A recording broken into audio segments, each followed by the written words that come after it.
ന ന ന കൃതണരകാം കൃതണരകാം കൃതണരകാം കൃതണരകാം കൃതണരകാം കൃതണരകാം കൃതണരകാം കൃതണരകാം ന ന ന.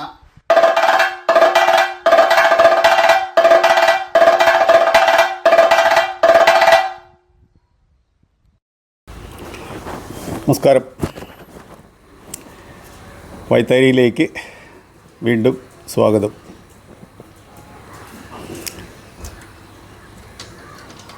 മാർഗി വേണുഗോപാൽ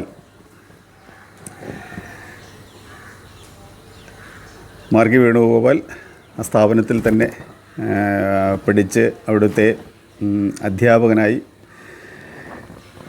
പ്രവർത്തിക്കുന്ന കലാകാരനാണ്. അദ്ദേഹത്തിന് തെക്കും വടക്കുമായുള്ള ചിട്ടകൾ വളരെ കൃത്യമായി അറിയുകയും അത് അരങ്ങിൽ പ്രവർത്തിക്കാൻ കഴിയുകയും ചെയ്യുന്ന കലാകാരനാണ്. ഒരുപക്ഷെ കഥകളി ചെണ്ടയുടെ പ്രയോഗത്തിലുള്ള ജ്ഞാനങ്ങൾ അല്ലെങ്കിൽ പ്രയോഗ പരിചയം എന്നത് വളരെ കൃത്യമായി ഈ അരങ്ങിൽ പ്രവർത്തിച്ച് കാണിക്കുന്നതിന് അദ്ദേഹത്തിന് സാധിച്ചിട്ടുണ്ട്.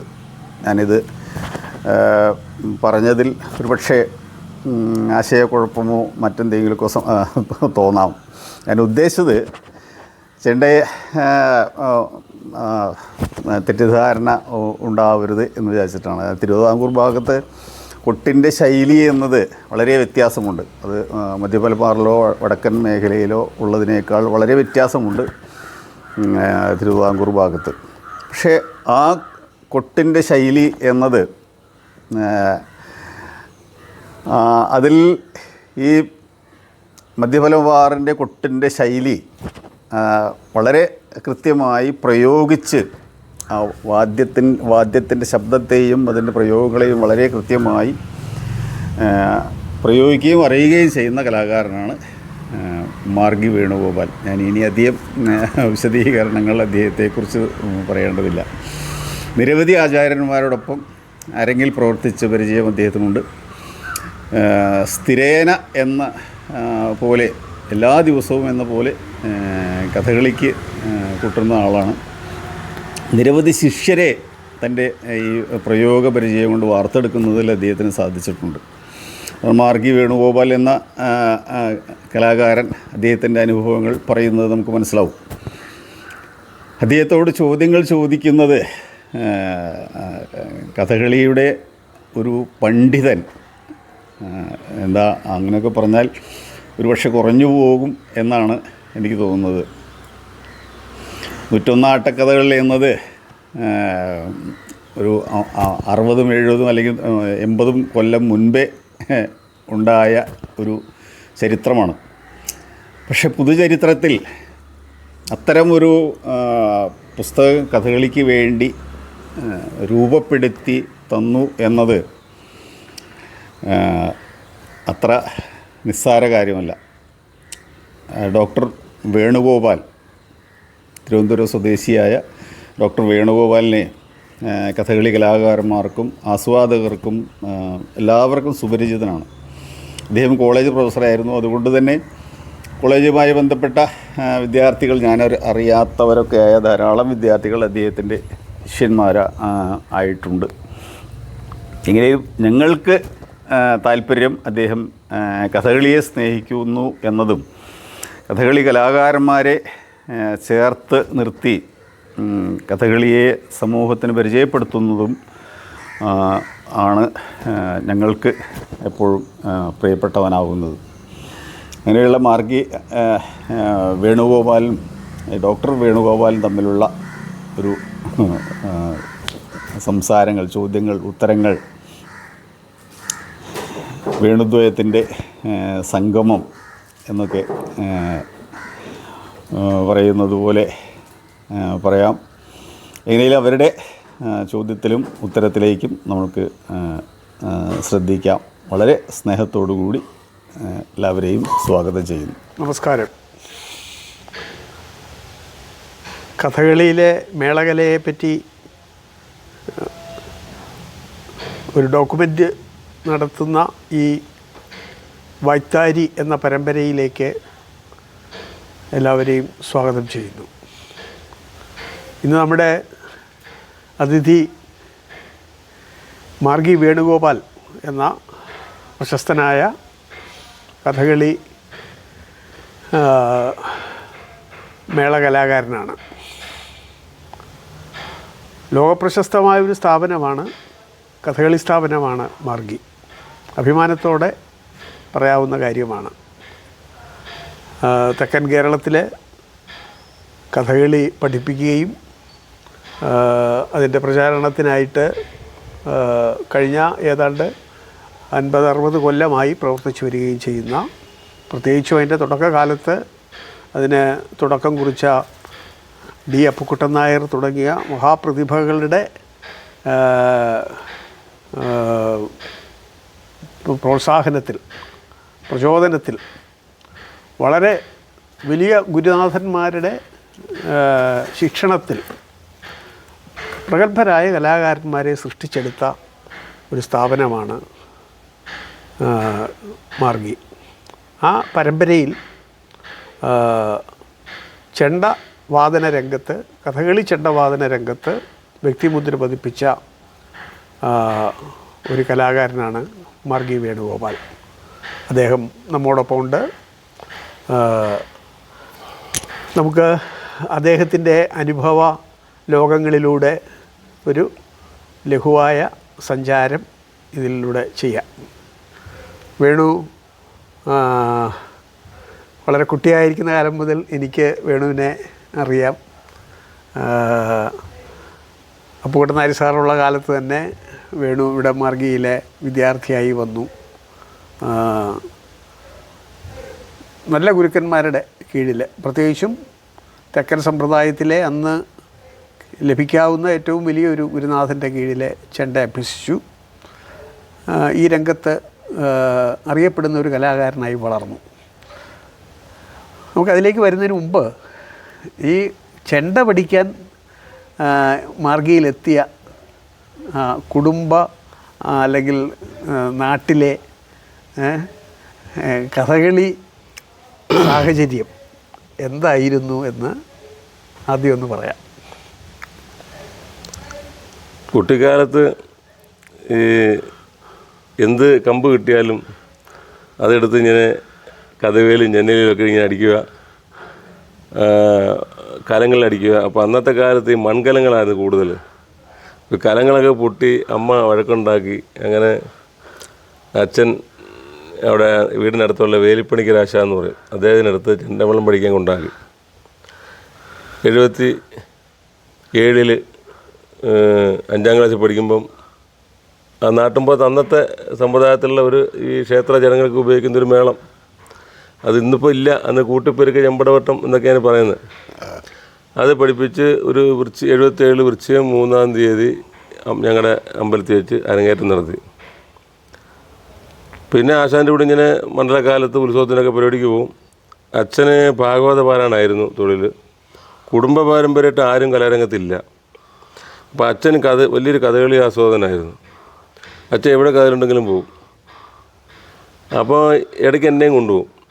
അങ്ങനെ ഇരുന്നപ്പോൾ അച്ഛന് തോന്നി എന്നെ കഥകളി കൊട്ട് പഠിപ്പിക്കണമെന്ന്. അന്ന് എൻ്റെ ഒപ്പം ചെണ്ട പിടിച്ച കൂട്ടുകാരനാണ്, എൻ്റെ അയലത്തുകാരനാണ് ഇന്നത്തെ മദ്ദളക്കാരൻ കലാമണ്ഡ രവീന്ദ്രൻ. ഞങ്ങൾ രണ്ടും ഒരുമിച്ചാണ് ചെണ്ട പിടിച്ചത്, ഒരുമിച്ചാണ് അരങ്ങേറിയത്. അപ്പം ഞങ്ങൾ രണ്ടിനെയും ഒരുമിച്ച് അരങ്ങത്ത് കാണണമെന്ന് എൻ്റെ അച്ഛനും രവിയുടെ അച്ഛനും എൻ്റെ ഗുരുനാഥൻ വേലുപ്പണി ആശാനും താല്പര്യമുണ്ടായിരുന്നു. അങ്ങനെ ഞങ്ങൾ രണ്ടിനെയും കലാമണ്ഡലത്തിൽ കൊണ്ടുപോയി ഇൻ്റർവ്യൂവിന്. അങ്ങനെ രവിയെ മദ്ദളവും എന്നെ ചെണ്ടയുമാക്കി ഒരുമിച്ച് അവർക്ക് അരങ്ങത്ത് നിൽക്കുന്നത് കാണാൻ വേണ്ടിയിട്ടാണ് അങ്ങനെ ചെയ്തത്. പക്ഷേ അന്ന് എൻ്റെ സമയദോഷം കൊണ്ട് എനിക്ക് കിട്ടിയില്ല, രവിക്ക് അവിടെ കിട്ടി. പിന്നീട് അങ്ങനെ ആ മോഹം അച്ഛന് വലുതായിട്ടുണ്ടായിരുന്നു. അങ്ങനെ 81-ൽ മാർഗിയിൽ ചെണ്ട പഠിക്കുക, കഥകളി കൊട്ട് പഠിക്കാൻ കൊണ്ടാക്കി. അന്ന് ആയൻകുടി കുട്ടപ്പമരാശാനായിരുന്നു ഇവിടുത്തെ ഗുരുനാഥൻ. അങ്ങനെ മാർഗിയിൽ കഥകളി കൊട്ട് പഠിക്കാൻ വന്നു 81-ൽ. പഠിച്ചു. തുടർന്ന് ഇപ്പോഴും മാർഗിയിൽ നിന്ന് പ്രവർത്തിക്കാൻ അവസരം അന്ന് സംഘാടകർ ഒപ്പിച്ചു തന്നു. ഇപ്പോൾ 43 വർഷം കഴിഞ്ഞു മാർഗി വന്നിട്ട്. ഓക്കെ. ഈ ആയാങ്കുടി കുട്ടന്മാരാശാൻ്റെ കീഴിലുള്ള അഭ്യാസത്തെ പറ്റി ഒന്ന് വിശദീകരിക്കുക. ആയങ്കുടി ആശാൻ്റെ ക്ലാസ് എന്ന് പറയുമ്പം അന്നത്തെ കാലത്ത് ശരിക്കും ഒരു ഗുരുകുല സമ്പ്രദായ ക്ലാസ് ആയിരുന്നു. സ്ഥാപനത്തിൽ ടൈം ടേബിളൊക്കെ ഉണ്ടെങ്കിലും അന്നത്തെ ക്ലാസ് എന്ന് പറഞ്ഞാൽ ആശാന്മാർക്ക് തോന്നുമ്പോഴൊക്കെ പിടിച്ചെത്തി കുട്ടിക്കും അങ്ങനെയൊക്കെ ഉള്ളൊരു കാലമായിരുന്നു. അപ്പോൾ അന്ന് അത് അതേപോലെ തന്നെ ആയിരുന്നു. ഇപ്പോൾ ഇവിടുത്തെ ക്ലാസ് ടൈം അന്നത്തെ ടൈം എന്ന് പറയുന്നത് രാവിലെ 3:30 എഴുന്നേൽക്കണം. എല്ലാവരും എഴുന്നേൽക്കണം. വേഷക്കാർ എഴുന്നേറ്റ് കച്ച കെട്ടി എണ്ണയൊക്കെ ഇടണം. ഓരോരുത്തരും സാധനം ചെയ്യുന്ന റൂമുണ്ട്, അവിടെ പോയി പ്രാക്ടീസ് സാധനം ചെയ്യണം. അതിൻ്റെ 6:45 7 മണിയൊക്കെ ആവും തീരാൻ. അപ്പോൾ അത് കഴിഞ്ഞാൽ പിന്നെ കുളി കഴിഞ്ഞാൽ പിന്നെ മെസ്സിൽ കഞ്ഞി വേറെ, പിന്നെ 10 മണിക്ക് ക്ലാസ് വീണ്ടും. അപ്പോൾ ഓരോ ക്ലാസ് ഓരോ റൂമിലുണ്ട്. ചൊല്ലിയാട്ടം അവിടെ നടക്കും. അത് 12 കഴിയും. പിന്നെ ഊണ് കഴിയുക. പിന്നെ 3 മണിക്ക് സാഹിത്യ ക്ലാസ് 4 മണി വരെ. പിന്നെ 4 മണിക്ക് വീണ്ടും ഇതുപോലെ ക്ലാസ് ചൊല്ലിയാട്ടം നടക്കും അവിടെ. 6 മണിക്ക് തീരും. അത് കഴിഞ്ഞാൽ കുളിയും ഭജന ഒക്കെ നിർബന്ധമായിരുന്നു. ഒന്ന് 7 മണിക്ക് രാത്രി ക്ലാസ് എന്ന് പറയും. അത് ഓരോരുത്തർക്കും ഓരോ റൂമിൽ തന്നെ. ചെണ്ട ക്ലാസ് എന്ന് പറഞ്ഞാൽ ഞാൻ കഥകളിക്കൊട്ടിൽ കയറുന്നത് വരെ അതിനു മുമ്പ് പഠിച്ചത് ചൊല്ലുകൾ പറയുക, താളം പിടിക്കുക. ചൊല്ലിയാട്ടത്തിന് കയറി തുടങ്ങിയതിന് ശേഷം അന്ന് ചൊല്ലിയാടിയ കഥ പറയുക, പദം പറയുക. പിറ്റേന്നും അതിൻ്റെ കഥയും പദം പറയുന്ന കൂട്ടത്തിൽ തലേന്ന് ചൊല്ലിയാടിൻ്റെ മുദ്ര കാണിക്കുക. അപ്പോൾ അന്ന് അങ്ങനെ നല്ല ക്ലാസ്സായിരുന്നു. അതുപോലെ നല്ല ശിക്ഷകളും ഉണ്ടായിരുന്നു. നല്ല ക്ലാസ്സാണ്. പിന്നെ ആയങ്കുടി ആശാൻ്റെ പ്രത്യേകിച്ച് ഈ ക്ലാസ് സമയം കഴിഞ്ഞപ്പോൾ ഞങ്ങൾ വെറുതെ നിൽക്കുകയാണെങ്കിൽ ഉടനെ ആശാൻ ചെണ്ട എടുത്ത് ആശാൻ ചുമ്മാ കൊട്ടും, എന്തെങ്കിലും സാധനം ചെയ്യും. ഇത് കേൾക്കുമ്പോൾ നമ്മൾ ചെല്ലുമെന്ന് ആശാൻ അറിയാം. ചെല്ലുമ്പം ചെണ്ട എടുക്കാൻ പറയും. അപ്പം മറ്റുള്ള പിള്ളേർ ചിലപ്പോൾ കളിക്കുകയും ഉറങ്ങുമായിരിക്കും. അപ്പം നമ്മൾ ഇപ്പോൾ ഉദാഹരണം ഈ സമയം ക്ലാസ്സില്ലാത്ത സമയം 4 മണിക്കുള്ള ക്ലാസ്സുള്ളൂ. ആശാനോട് വെറുതെ ഇരിക്കുകയാണെങ്കിൽ ആശാൻ ചെണ്ട എടുത്ത് ചെന്തോലും കൊടിക്കൊണ്ടിരിക്കും. ഇത് കേൾക്കുമ്പോൾ നമ്മൾ ചെല്ലും. പിന്നെ എന്ന് വെച്ചാൽ ഞാൻ വന്ന് 1 കൊല്ലം കഴിഞ്ഞപ്പം ആശാൻ്റെ മകൻ ഇവിടെ പഠിക്കാൻ വന്നു, ഉണ്ണികൃഷ്ണൻ. അപ്പോൾ ഞങ്ങൾ ഒരുമിച്ചായിരുന്നു. അപ്പോൾ ഒരുമിച്ചായപ്പോൾ ആശാനും വേർതിരിവൊന്നും ഇല്ലായിരുന്നു. ഒരേ സ്നേഹം തന്നെയായിരുന്നു. ആശാൻ വെള്ളിയാഴ്ച വീട്ടിൽ പോയാൽ തിങ്കളാഴ്ച രാവിലെ വരുമ്പോൾ അന്ന് രാവിലെ ഉണ്ടാക്കിയ പലഹാരം കൊണ്ട് ആശാൻ വരുന്നത്. അപ്പമെങ്കിൽ അപ്പം, പുട്ടെങ്കിൽ പുട്ട്. അത് കൊണ്ടുവന്ന് 10 മണി ക്ലാസ് കഴിഞ്ഞിട്ട് 11 മണിയാകുമ്പോൾ ഒരു 10 മിനിറ്റ് ഞങ്ങൾക്ക് ബ്രേക്ക് തരും. രണ്ടുപേരും കൂടി കഴിച്ചിട്ട് വരാൻ പറയും. അങ്ങനെ ഒരു ഉണ്ണികൃഷ്ണൻ ഇവിടെ താമസമായിരുന്നു. അതെ. ഉണ്ണികൃഷ്ണൻ പിന്നെ അരങ്ങേറ്റം കഴിഞ്ഞിട്ടുണ്ടെങ്കിൽ ആശാൻ കലാഭാരതിക്ക് പോയി. ആശാൻ കലാഭാരതിക്ക് പോയപ്പം ഉണ്ണി അങ്ങ് പോയി. ആയങ്കുടി ആശാൻ പോയതിന് ശേഷം പിന്നെയാണ് നമ്മുടെ രാമനമ്പൂരാശാൻ വന്നതും. ശരിക്കും രാമനമ്പൂരാശാൻ എൻ്റെ 4ാമത്തെ കൊല്ലത്തിലാണ് എന്നെ ക്ലാസ് എടുത്ത് തുടങ്ങുന്നത്. 3ാമത്തെ കൊല്ലം പകുതിയായി. അപ്പോൾ ആയങ്കുടി ആശാൻ പോയി. ക്രിസ്മസിൻ്റെ അവധിക്ക് ഇവിടെ അടച്ചപ്പം പിന്നെ ആയങ്കുടി ആശാൻ തിരിച്ചു വന്നില്ല കലാഭാരതിയിലായി. പിന്നെ പിന്നെ സീസണായി. പിന്നെ ഒരു വർഷം ഒരു സുകുമാരചേട്ടൻ ഉണ്ടായിരുന്നു സീനിയറായിട്ട്. വേറെ ആരുമില്ല. പിന്നെ ഞാനേ ഉള്ളൂ ചെണ്ടയ്ക്ക്. കൃഷ്ണദാസ് എത്തിയിട്ടില്ല. ഇല്ല. പിറ്റേ കൊല്ലം രാമനാശാൻ വന്നു. രാമനാശാൻ ആവശ്യം കളിക്കൊക്കെ ഇവിടെ പങ്കെടുപ്പിച്ചു. പിറ്റേ കൊല്ലം ആശാൻ്റെ രാമനാശാൻ വന്നു. അപ്പം രാമനാശാൻ വന്നതിന് ശേഷമാണ് ഇവിടെ ഈ വടക്കൻ സമ്പ്രദായം അതിനുമ്പോൾ കൃഷ്ണനാശാൻ വരുമെങ്കിലും അത്ര ഒരു ഇതായിട്ടില്ല. അതായത് രതീശേട്ടൻ വന്നു. പിന്നെ കലാം രതീശേട്ടൻ മാർഗി വന്നു. ഫാക്ടറി ജയദേവർമ്മ വന്നു. പിന്നെ കുറച്ച് രവികുമാർ വന്നു. അങ്ങനെ വന്നപ്പോൾ കൃഷ്ണനാരാശൻ ഈ രതീശേട്ടനൊക്കെ വടക്കൻ ചിട്ട ചൊല്ലിയടിക്കാൻ തുടങ്ങി. അന്ന് രാമനാശനെ കൂട്ടുന്നത്. കാരണം ഞാൻ പഠിച്ചു തുടങ്ങുന്നേ ഉള്ളൂ വടക്കൻ സമ്പ്രദായം. അങ്ങനെയാണ്. അപ്പോൾ അതുവരെ ഈ 3 കൊല്ലം ഈ ഇവിടെ തെക്കൻ കളിയായിരുന്നല്ലോ. തെക്കൻ സമ്പ്രദായങ്ങൾ മാത്രമേ പഠിച്ചുകൊണ്ടിരുന്നത്. അത് പുറപ്പാടായാലും ഏതായാലും തെക്കൻ സമ്പ്രദായം മാത്രമേ പഠിച്ചുകൊണ്ടിരുന്നത്. അതിനുശേഷമാണ് വടക്കൻ സമ്പ്രദായം പഠിച്ചു തുടങ്ങിയത്. പിന്നീട് കൃഷ്ണദാസം വന്നപ്പോഴത്തേന് അതിൻ്റെ രീതി അങ്ങ് മാറി. പൂർണ്ണ വടക്കൻ സമ്പ്രദായമായി. പിന്നെ എനിക്കും അത് ഒരുപാട് സഹായവും. ഈ സത്യം പറഞ്ഞാൽ ഇന്നിപ്പം എൻ്റെ ഒരു പേര് ഇങ്ങനെ ഉണ്ടായതുകൊണ്ടാണ് എന്നെ ഇന്ത്യയിലും തോന്നിയത്. ആ പേര് തന്നെ ഉണ്ടായതിന് പ്രധാന കാരണം രാമനാശാനും കൃഷ്ണദാസുമാണ്. കൃഷ്ണദാസ് എന്ന് പറഞ്ഞ ആത്മാർത്ഥ ചേട്ടനെ ഒരു സുഹൃത്ത് എന്താണെന്ന് വെച്ചാൽ എനിക്കറിയില്ല. ഞാൻ ദക്ഷിണ കൊടുക്കാത്ത ആശാൻ എന്ന് ചുരുക്കി പറയാം. അദ്ദേഹം ഞങ്ങൾ എപ്പോഴും എത്ര അടുപ്പമായിരുന്നു. ഇപ്പം അദ്ദേഹം തിരക്കാണ്. പണ്ട് അന്ന് നേരത്തെ തിരക്കിൽ ഞങ്ങൾ ഒരുമിച്ചാണ് രാവിലെ അമ്പലങ്ങളിൽ പോകുന്നത്, ഒരുമിച്ചാണ് നടക്കാൻ പോകുന്നത്. നടക്കാൻ ഇരിക്കാൻ പോകുമ്പോഴൊക്കെ ഞാനിങ്ങനെ മുമ്പ് ശല്യപ്പെടുത്തിക്കൊണ്ട് ഇരുന്നു. അതൊരു ഭാഗ്യം ഭഗവാൻ എനിക്ക് തന്നു അങ്ങനെ ചോദിക്കാൻ ഓരോ സംശയങ്ങൾ. അപ്പോൾ ചിലപ്പോൾ ദേഷ്യപ്പെട്ടിട്ടുണ്ട്, ഇത് എപ്പോഴാണെന്നുള്ളത് ചോദിക്കുന്നത്. എന്നാൽ ശരി, എന്നെ ഒരു അനിയനെ പോലെ ആ സ്നേഹം അത് ഒരമ്മയിൽ ജനിക്കേണ്ടെന്ന എന്തോ ഇത് എന്താ പുനർജന്മം എന്നൊക്കെ പറയുന്ന പോലെ ഈ നിമിഷം വരെ പിന്നെ ഒരുപാട് വഴക്ക് പറഞ്ഞിട്ടുണ്ട് പല കാര്യത്തിലും. തൊഴിൽപരമായിട്ടുള്ള കാര്യത്തിൽ വഴക്ക് പറഞ്ഞിട്ടുള്ളൂ, അല്ലാണ്ട് ഒന്നുമല്ല. അത് അനുസരണയുടെ കേട്ട് നിന്നിട്ടുണ്ട്. ഈ നിമിഷം വരെ ആ ബന്ധം ഓരോ ദിവസവും വളരുന്നല്ലാതെ ഇങ്ങനൊരു ഒരേ തൊഴിലിൽ വയസ്സിലും സീനിയാരിറ്റി സത്യം പറഞ്ഞാൽ 1 വയസ്സിൻ്റെ വ്യത്യാസമേ ഉള്ളൂ. പക്ഷേ അത് ഭയങ്കര ഒരു ഈശ്വരൻ ഈ ജന്മത്തിൽ നിന്ന് ഏറ്റവും വലിയൊരു അനുഗ്രഹമാണ്. പിന്നെ വടക്കൻ ചിട്ട പഠിക്കാൻ പറ്റിയതും കൃഷ്ണദാസിനെ പോലൊരു കലാകാരൻ്റെ കൂടെ നിന്ന്. അത് ഒരു ചെണ്ട കലാകാരൻ എന്ന നിലയിൽ വേണുവിൻ്റെ വളർച്ചയ്ക്ക് തീർച്ചയായിട്ടും ഞാൻ പറഞ്ഞ സത്യമാണ്. ഒരു കള്ളത്തരം പോലും ഇല്ല, സത്യസന്ധമായ കാര്യമാണ്. ഒരു പക്ഷേ അതുകൊണ്ടായിരിക്കും ഇവിടുത്തെ ഈ ഒരു സീനിയോറിറ്റി പ്രശ്നത്തിൽ പോലും വേണു കൃഷ്ണദാസിന് വേണ്ടി അല്ലേ? അതൊന്നല്ല, അത് നമ്മളുള്ളതേ പറയുന്നുള്ളൂ. നമ്മളിപ്പോൾ ഇവിടുത്തെ സീനിയറിറ്റി അങ്ങനെ ഒരു വിഷയമൊന്നുമില്ല. അല്ല അത് അത് അത് ആരുടെ ഉദ്ദേശം എനിക്ക് മനസ്സിലായി. അത് കാരണം എന്ന് വെച്ചാൽ രാമനാശാൻ ഇവിടുന്ന് പോയപ്പം ഇവിടെ അധ്യാപകം വേണം. ഇപ്പോൾ സൂമാഞ്ചേട്ടുണ്ട്. സൂമാഞ്ചേൻ്റെ ഞാൻ ഇതിന് മുമ്പ് വലിയ എൻ്റെ അദ്ദേഹത്തിനൊക്കെ എല്ലാവർക്കും അറിയാം സൂമാഞ്ചേട്ടനെ. അതുപോലെ അപ്പോൾ കൃഷ്ണദാസ് ഉണ്ട്. ഇപ്പോൾ കൃഷ്ണദാസ് എന്തുകൊണ്ടും തികഞ്ഞൊരു കലാകാരനാണെന്ന് അതിന് മുമ്പ് തെളിയിച്ചു കഴിഞ്ഞു.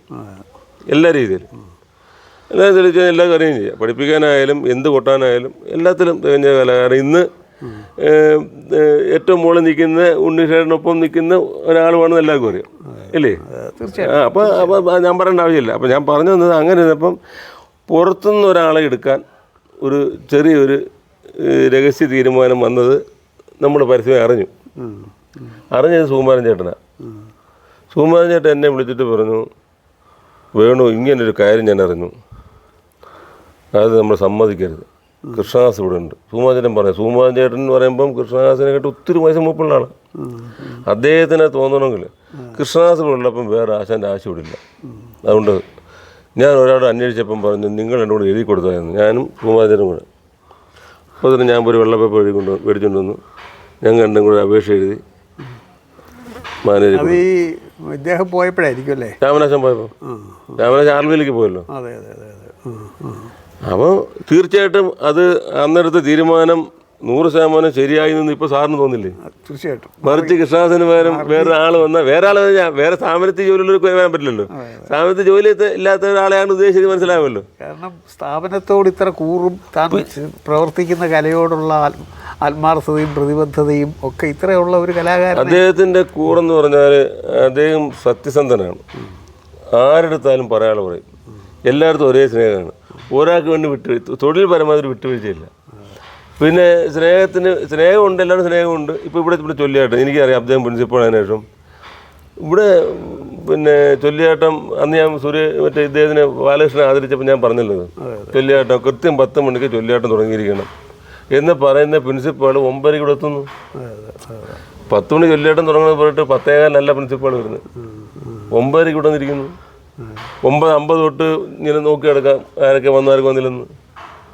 10:01 വരാത്തവരെ വിളിക്കാൻ തുടങ്ങും. അപ്പോൾ അദ്ദേഹത്തിൻ്റെ ആവശ്യം എത്രയോ കളി കഴിഞ്ഞിട്ട് വന്നിട്ട് ഞാൻ ഒരു സുഹൃത്തുന്ന നിലയ്ക്ക് ഞാൻ വഴക്ക് പറഞ്ഞിട്ടുണ്ട്. അപ്പോൾ ഇന്ന് വന്നില്ലെങ്കിലും എന്ന് പറഞ്ഞു, നമ്മൾ വീട്ടിൽ ഉറക്കം വരുന്നില്ല വേണം, പിന്നെ ഇവിടെ വന്നിരിക്കുന്നില്ല വേദം, വീട്ടിൽ ഉറക്കം വരുന്നില്ല. കാരണം ഇവിടെ ചൊല്ലിയാടം നടന്നു ഇല്ലയോ.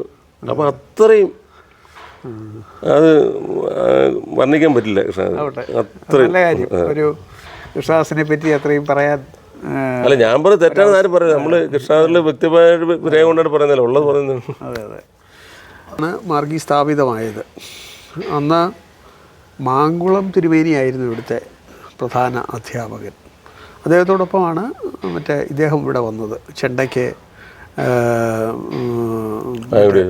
ആയങ്കുടി കുട്ടകുമാരാരും അതുപോലെ മദ്ദളത്തിന് കലാനിലയം ബാബുവും അങ്ങനെ ഒരു നല്ല ടീം തുടക്കത്തിൽ ഇവിടെ ഉണ്ടായി. പിന്നെ ഒരു 10 വർഷത്തിനകം തന്നെ കലാമണ്ഡലം കൃഷ്ണനായർ ആശാൻ ഇവിടെ അധ്യാപകനായിട്ട് വന്നു. അപ്പം വളരെ സജീവമായി തീർന്ന ഒരു കളരിയിൽ ആണ് വേണുവിൻ്റെ വിദ്യാഭ്യാസം നടന്നത്. ഇത് 2 സമ്പ്രദായക്കാരായി ഇടകലർന്നാണ് വരുന്നത്. വളരെ വ്യത്യാസമുള്ള 2 സമ്പ്രദായക്കാർ, തെക്കനും വടക്കനും 2 സമ്പ്രദായക്കാർ. ആശാന്മാർ തന്നെ ഈ രണ്ട് വിഭാഗത്തിൽപ്പെടുന്നവരാണ്. അപ്പോൾ അവർ ഒന്നിച്ചു ചേർന്ന് ഉള്ളതോ അല്ലെങ്കിൽ തെക്കനായിട്ടും വടക്കനായിട്ടും ഇങ്ങനെ വരുന്ന ഒരു ചൊല്ലിയാട്ടത്തിലുള്ള വ്യത്യാസമുണ്ടല്ലോ, അതെങ്ങനെ അന്നത്തെ ചൊല്ലിയാട്ട കളരികളിൽ വേണുവിന് എങ്ങനെയായിരുന്നു അതിൻ്റെ അനുഭവം? തെക്കനും വടക്കനും കൈകാര്യം ചെയ്യുന്നതിൽ ഒരു ചെണ്ട കലാകാരൻ ഇത് രണ്ടും പഠിച്ചിരിക്കണം. അതൊരു വസ്തുത. സാറ് പറഞ്ഞത് അന്നത് ആധികാരികമായിട്ട് ഞാൻ ചിന്തിച്ചിരുന്നെങ്കിലും എൻ്റെ മനസ്സിലതുണ്ട്. ഇപ്പോൾ ചോദ്യത്തിന് ഉത്തരം ഞാൻ പറഞ്ഞാൽ, അന്ന് നടന്നു വെച്ചാൽ ഒന്ന് ആയങ്കുടി ആശാൻ തെക്കൻ സമ്പ്രദായം മാറി പഠിപ്പിച്ചിരുന്ന ചെണ്ട ആശാനാണെങ്കിലും ആശാൻ അന്ന് തെക്കോട്ട് വരുന്ന വടക്ക് ഉള്ള വേഷക്കാർക്ക് കൂട്ടുന്ന ആളായിരുന്നു. വടക്കുന്ന് തെക്കോട്ട് വരുന്ന വടക്ക് ആശാന്മാർ വരുമല്ലോ. അന്ന് തെക്കുള്ള കളികൾക്കൊക്കെ പ്രത്യേകിച്ച് ദൃശ്യവേദിയിൽ ഒരു കാലത്ത് ആയങ്കുടി ആശാൻ ബാബു ആശാൻ സദനം വാസു ശ്രീധരൻ ഇങ്ങനെ ഒരു ടീമായിരുന്നു. അപ്പോൾ ആയങ്കുടി രണ്ടും കൊട്ടി ശീലമുണ്ട്. പിന്നെ മദ്ദളം ബാബുശാനും വടക്കുള്ളതാണ്. പിന്നെ ഇവിടുത്തെ പാട്ടിന് ഹരിദാസരിമേനിയ, അദ്ദേഹത്തിന് വടക്കൻ സമ്പ്രദായം അറിയാം. കൃഷ്ണനാരാശാൻ വടക്കനാണ്. അപ്പോൾ കൃഷ്ണനാരാശാൻ ഇവരെ വെച്ചും കൊണ്ട് വടക്കൻ സമ്പ്രദായം ചൊല്ലിയാടിക്കെന്ന് വെച്ചാൽ ഞാൻ രതീശ് ചേട്ടനും ഈ ജയദേവർമ്മ ചേട്ടനൊക്കെ വരുന്നതിന് മുമ്പ് ആശാന് പിന്നെ ഈ ബീഞ്ചേട്ടനെ ചൊല്ലിയാടിക്കാൻ പറ്റത്തില്ലായിരുന്നു. കാരണം അതിനു മുമ്പ് വേറെ പുരുഷ വേഷക്കാർ ആണുങ്ങൾ ഈ പിന്നെ വടക്കൻ ചിട്ട സമ്പ്രദായത്തിൽ വേഷക്കാരില്ല, എൻ്റെ അറിവില്ല. ഞാൻ വന്നതിന് ശേഷമാണ് ഇവരൊക്കെ വന്നത്, ഈ ചേട്ടന്മാരൊക്കെ വന്നത്. അപ്പോൾ അതിനുമ്പ് ഈ ചേട്ടന്മാരൊന്നുമില്ല, അന്ന് തെക്കൻ കളയിലെ വേഷക്കാർ മാത്രമേ ഉള്ളൂ. അപ്പോൾ കൃഷ്ണനാരാശൻ വന്ന് വീഞ്ചേട്ടനെ ചൊല്ലി അടിക്കുക. അപ്പോൾ വീഞ്ചേട്ടനെ ചൊല്ലി അടിക്കാൻ ബുദ്ധിമുട്ടില്ല, ഹരിദാസരിമേനിക്ക് വടക്കൻ സമ്പ്രദായം അറിയാമല്ലോ. അപ്പോൾ വീഞ്ചേട്ടൻ സ്ത്രീവേഷമാണ് പ്രധാനം ചൊല്ലി അടിക്കുന്നത്. അത് സത്യം പറഞ്ഞാൽ അതൊരു ഭയങ്കര ക്ലാസ്. അത് ഈ പറഞ്ഞ പോലെ ഈ ടൈം ടേബിൾ നോക്കാതുള്ള ക്ലാസ്സുകളാണ് ആശാൻ്റെ ക്ലാസ് എന്ന് പറഞ്ഞാൽ. ഇവിടെ നിയമമുണ്ട്, കൃഷ്ണനാരാശൻ മാസത്തിൽ ഇത്ര ദിവസം കാണും, അന്ന് എല്ലാ അധ്യാപകരുടെ കാണണം, എല്ലാ അധ്യാപകരും തന്നെ അവിടെ പാടിയും കുട്ടിയും വേണം എന്നൊക്കെ ഉണ്ടെങ്കിലും എല്ലാവരും ഇവിടെ ഉണ്ടായിരുന്നു. ആശാനുള്ള ദിവസം എല്ലാവരും ഇവിടെ ഉണ്ട്. ആശാൻ്റെ ക്ലാസ് കാണാൻ, ആശാൻ്റെ ചൊല്ലിയാട്ടം കാണാൻ. ആശാൻ ചൊല്ലിയടിക്കുന്ന വെച്ചാൽ ആശാൻ അവിടെ നിന്ന് മുദ്രാണിച്ചിട്ട് ആശാൻ അവിടെ നിന്ന് അഭിനയിക്കുകയാണല്ലോ, സാറ് കണ്ടിട്ടുണ്ടല്ലോ കൃഷ്ണനാരാശൻ എൻ്റെ ചൊല്ലിയാട്ടം. അങ്ങനെ ഞാൻ അങ്ങനെയുള്ള ചൊല്ലിയാട്ടം. അപ്പോൾ ഈ വടക്കൻ സമ്പ്രദായം കുട്ടി ശീലം ആയങ്കുടേശ്വരം ഉണ്ടായതുകൊണ്ട് ആശാനും അരങ്ങത്ത് കൊട്ടാശാനും ബുദ്ധിമുട്ടില്ലാത്തതുകൊണ്ട് ആശാൻ കളരിയിലും കൊട്ടുമായിരുന്നു. പിന്നെ ഇവിടെ തെക്കൻ സമ്പ്രദായം മാത്രം ഉണ്ടായതുകൊണ്ട് ഞാൻ എന്നെ പഠിപ്പിച്ചപ്പോൾ തെക്കൻ സമ്പ്രദായം പഠിപ്പിച്ചു എന്നേ ഉള്ളൂ. കാരണം ഇവിടെ വടക്കൻ വേഷക്കാരില്ല അന്ന്. പിന്നീടാണല്ലോ വടക്കൻ വേഷക്കാരുന്നത്. അപ്പോൾ തന്നെ ആശാൻ പോയി രാമനാശം വരികയും ചെയ്തു. അപ്പോൾ അതിൻ്റെ വ്യത്യാസം പിന്നെ ഇത് വടക്കനായി മാറി ഇപ്പം 100% വടക്കനാണ് ഇവിടെ. അത് പിന്നെ കോട്ടയം കഥകളായി. അതൊക്കെ ചിട്ടപ്പെടുത്തി ഒരുപാട് എല്ലാവർക്കും ഗുണമുണ്ടായി. അതുകൊണ്ട് രാമനാശാൻ ഉണ്ടായിരുന്നു, പിന്നെ കൃഷ്ണദാസ് ഇപ്പം. പക്ഷെ ഒരു കാലത്ത് നമ്മുടെ ഈ തെക്കൻ കഥകളുടെ, അതായത് വളരെ പ്രത്യേകതയുള്ള ചില കൊട്ടിലായാലും ചൊല്ലിയാട്ടത്തിലായാലും ഒക്കെ വളരെ വ്യത്യാസത്തോടു കൂടിയ ചില കഥകൾ മാർഗി വളരെ പ്രാധാന്യത്തോടെ കണ്ടിരുന്നു. ഇപ്പോൾ ഉദാഹരണത്തിന് കംസവധം, ഈ ഉണ്ണി സ്വയംവരം വടക്കം ഉണ്ടെങ്കിലും തെക്കൻ സമ്പ്രദായത്തിൽ അത് വളരെ വ്യത്യാസപ്പെട്ട് നിൽക്കുന്ന ഒന്നാണ്. അതുപോലെ ബാണയുദ്ധം, ഇതൊക്കെ അപ്പുക്കുട്ടൻ നായർ സാറിൻ്റെ കാലത്ത് പ്രത്യേകം ചൊല്ലിയാടിച്ചിരുന്നു അല്ലേ? അപ്പോൾ അതിൽ നിന്ന് നളചരിതം പിന്നെ തെക്കനോ വടക്കനോ എന്നുള്ള ഒരു സാറ് ആട്ടപ്രകാരം എഴുതി. അതെ, അതല്ല ഞാൻ ചോദിച്ചത്. ഈ തെക്കൻ സ്വഭാവമുള്ള, അതായത് കൊട്ടിലും ചൊല്ലിയാട്ടത്തിലും തെക്കൻ സ്വഭാവമുള്ള കഥകൾ ചൊല്ലിയാട്ടം വേണു പരിചയിച്ച് കാണുമല്ലോ അല്ലേ? ഞാനിവിടെ അന്ന് ഈ കാലഘട്ടത്തിൽ ഇവിടെ സമ്പ്രദായത്തിൽ അതിൽ ചില പ്രത്യേകതയുള്ള ചില കൊട്ടിൽ വ്യത്യാസം വരുന്ന ചില കാര്യങ്ങൾ പറയാമല്ലോ. കൊട്ടിൽ വ്യത്യാസം ഞാൻ നേരത്തെ പറഞ്ഞില്ല, രുക്മിയുടെ എടുത്ത കലാശമുണ്ട്. അത് ഇവിടെ ചിട്ടപ്പെടുത്തിയതാണ്. അത് തന്നെയാണോ കലാമണ്ഡലം എന്ന് ചോദിച്ചാൽ എനിക്ക് അറിഞ്ഞുകൂടാ. പിന്നെ ഇവിടെ ചിട്ടപ്പെടുത്തിയ കലാശം അത് പ്രത്യേക ഒരു കാലത്തിലാണ്. അത് കാലം ബേസിക്കലായിട്ട് ഒരു കാലം ഉണ്ടെങ്കിലും അത് കൊട്ടി വരുമ്പം 1ാം കാലം 2ാം കാലത്തിലായിട്ട് വരും. അതിൻ്റെ ഒരു വേണമെങ്കിൽ ഒരു ചൊല്ല് ചേതാട്ടെന്ന് പറയാം. രുക്മി വന്നിട്ട് 3 ചാട്ടമുണ്ട്. ഡെങ്കഡൂറ ഡെങ്കഡൂറ ഡെന്നകന നഗം നഗന നഗ ഡെഡൻ നഗന നഗ ഡെഡകന നഗ ഡെഡൻ നഗന നഗം നഗന നഗ ഡെഡൻ നഗന നഗ ഡെഡകന നഗ ഡെഡൻ നഗന നഗം നഗന നഗ ഡെ നഗടം ഡു റഡ് അവിടെ മുമ്പോട്ട് ചവിട്ടി നിർത്തി അവിടെ ഇങ്ങനെ കുമ്പിടും. അപ്പോൾ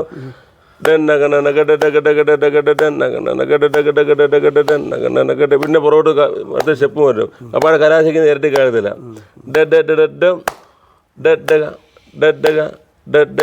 അത് റൗണ്ട് വന്ന ഉറഡുക ചാട് ഉറഡുക അതിങ്ങനെ പിന്നെ കലാശിട്ട് അവസാനം അതിന് വരുമ്പോൾ ഇങ്ങനെയാണ് കലാശിക്കുന്നത് ആ കാലനുസരിച്ച്. പക്ഷേ അവിടെ അത് കഴിഞ്ഞിട്ട് വരുമ്പോഴതിന്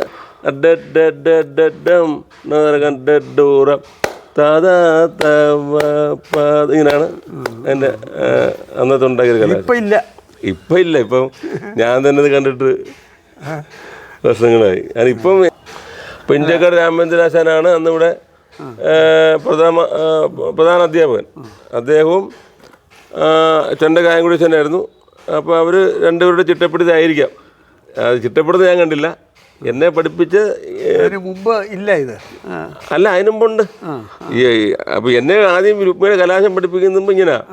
അപ്പം ഞാൻ ഊഹിക്കുകയാണ് ഇപ്പോൾ ഇവർ ചിട്ടപ്പെടുത്തിയായിരിക്കും. കാരണം കലാമണ്ഡലത്തിൽ വേറെ എന്തോ ചെറിയ വ്യത്യാസം ഉണ്ടെന്ന് തോന്നുന്നു. ഇത് തന്നെ ആണെങ്കിൽ ഇതിൽ എന്തോ അല്ല, ഇത് ഇതിന് മുമ്പുള്ളത് തന്നെ. അതെ, മംഗളത്തിൻ്റെ ഒക്കെ ആയിരിക്കും. അതെ, പറഞ്ഞോളൂ. അപ്പോൾ അത് അങ്ങനെ ചിട്ടപ്പെടുത്തിയെടുത്ത് പിന്നെ കംസവത്തിൽ അവിടെ ചമ്പയിൽ കേകുണ്ട്. വ്യത്യാസം എന്ന് പറയാൻ വിശദീകരിക്കാം. പിന്നെ നമ്മളല്ലാത്ത കേക്കുണ്ട്, നരകാസുരനൊക്കെയുള്ള കേക്ക്. അത് ഇപ്പം താളവട്ടത്തിന് ഒരുപാട് വ്യത്യാസമുണ്ട്. ഇവിടെ 32 താളവട്ടമുണ്ട്.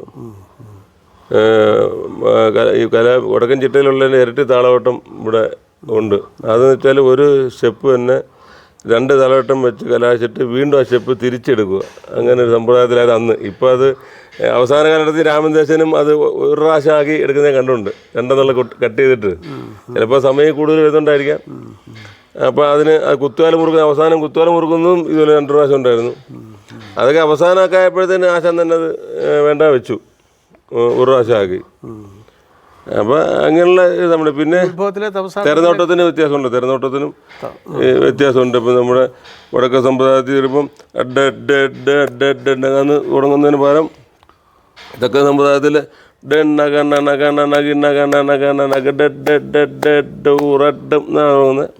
ഇതൊക്കെ സമ്പ്രദായം അതിപ്പോഴും അങ്ങനെ തന്നെയാണ് ചെയ്തുകൊണ്ടിരിക്കുന്നത്. പക്ഷേ ഇവിടെ രാമേന്ദ്രാശാൻ അങ്ങനെ ആയിരുന്നു. പക്ഷേ രാമനാശം വന്ന പോലെ ആശാൻ അത് രണ്ടുപേരും ഇങ്ങനെ ആക്കി ഈ വടക്ക കൊട്ടുന്ന വടക്ക സമ്പ്രദായത്തിലാക്കി കൊട്ടും തെരഞ്ഞോട്ടും. അങ്ങനെയാണ് ഈ തെക്കൻ്റെ അംശങ്ങളൊക്കെ അവരായിട്ട് മാറ്റിയാണോ എനിക്കറിയില്ല. ഞാൻ കണ്ട കാര്യം പറഞ്ഞതേ ഉള്ളൂ. അല്ല, ഇഞ്ചക്കാടന് ഇവിടെ കുറേ കാലം ഉണ്ടായിരുന്നല്ലേ? ഇഞ്ചക്കാടന് ഇതുപോലെ തെക്കൻ്റെ ഏതെല്ലാം പുതിയ വ്യത്യസ്തമായ എന്തെല്ലാം ഉണ്ടായിരുന്നുള്ള ഓർമ്മയുണ്ടോ? ആശാന് തെക്കൻ സമ്പ്രദായം ഈ ഏണ്ട ഇപ്പോൾ കുറച്ചു കാലം മുമ്പ് ഒരു ആശാൻ ആ തെക്കൻ സമ്പ്രദായത്തിൻ്റെ ആ തിത്തത്തെ വെട്ടുമ്പോൾ ഇങ്ങനെ ഈ ഇങ്ങനെ കൈ കൊണ്ട് ചുഴുപ്പെടുത്ത ആ തെക്കൻ സമ്പ്രദായത്തിൽ ഏതാണ്ട് എനിക്ക് ഓർമ്മ ചെയ്യണമെങ്കിൽ ഒരു 10 കൊല്ലം ആകത്തുള്ള ആശാൻ ഇടയ്ക്ക് ചിലപ്പോൾ അറിയാണ്ട് ഈ കൈ ഇങ്ങനെ വരും. അത് ഇടയ്ക്ക് അത് അറിയാണ്ട് വരുന്ന അത് ശ്രദ്ധിച്ചിട്ടുണ്ട്. പക്ഷേ അങ്ങനെയുള്ള അപ്പോൾ ഒപ്പര തെക്കൻ സമ്പ്രദായം നല്ലോണം കാത്തു സൂക്ഷിച്ച ആളാണ്. അല്ല, ഈ ഇതൊക്കെ ഉണ്ടല്ലോ നമ്മുടെ അല്ല കംസവത്തിൽ മറ്റേ കൃഷ്ണൻ്റെ ഒരു ഇതുണ്ടല്ലോ, എന്താണ് ആ പദം? ഒരു ചഞ്ചലാക്ഷിമാരോ അല്ലേ, അങ്ങനെയല്ലേ തുടങ്ങുന്നത് കംസവത്തിലെ കൃഷ്ണൻ്റെ പദം? പെട്ടെന്ന് ഓർമ്മ വരുന്നില്ല. അത് വളരെ അതിന് കുറേ തെക്കൻ്റെ അല്ല അതാ പറഞ്ഞത്. അത് ഒരിക്കൽ പിന്നെ നെയ്യാറ്റിൻകര തിരുപ്പൂറം എന്ന സ്ഥലത്താണെന്ന് തോന്നുന്നു ഗ്രൂപ്പിൻ്റെ കളിക്ക് രാമദേശൻ ആഗ്രഹം സാധിക്കാനായിരുന്നു എനിക്ക് അറിയില്ല. എനിക്ക് തോന്നുന്നു വിജയൻ ചേട്ടനെ കൊണ്ട് കൃഷ്ണൻ കെട്ടിപ്പിച്ചു. ഇവിടെ നമ്മുടെ ദൃശ്യവേദിയിലുണ്ടായിട്ടുണ്ട്. അല്ല, ആദ്യം ഞാൻ കണ്ടത് നമ്മുടെ ശ്രീവേഷം മാറി വിജയകുമാരനെ കൊണ്ട് കൃഷ്ണൻ കെട്ടിപ്പിച്ചു. അത് സത്യം പറഞ്ഞാൽ നല്ല രസമായിരുന്നു കേട്ടോ. കാരണം പിന്നെ ആ രംഗം നല്ല ഇതായിട്ട് തോന്നി.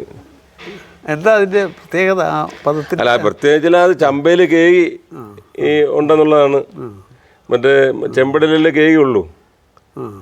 ചമ്പയിലൊരു കേകി ഉണ്ടെന്ന് പറഞ്ഞാൽ അതിനേ ഉള്ളൂ. അത് വടക്ക സമ്പ്രദായത്തിൽ ഇല്ലെന്നാണ് തോന്നുന്നത്. വടക്ക സമ്പ്രദായത്തിൽ ഇല്ല. കയ്യിലെ വട്ടം വെച്ച് കലാശം ഒരു അപൂർവമായ സംഗതി. അതെ അതെ അതെ, ചമ്പയിൽ വട്ടം ജലാശമുണ്ട്. അത് വട്ടം ജലാശവും കേകിയും ഉള്ള ഒരു കഥാപാത്രമാണ് ഈ കംസവത്തിലെ കൃഷ്ണൻ. അത് തെക്ക സമ്പ്രദായത്തിൽ ഞാൻ കണ്ടിട്ടുള്ളൂ, അല്ലാണ്ട് ഞാൻ കണ്ടിട്ടില്ല, ഉണ്ടോ അറിഞ്ഞുകൂടാ. അതെ അതെ.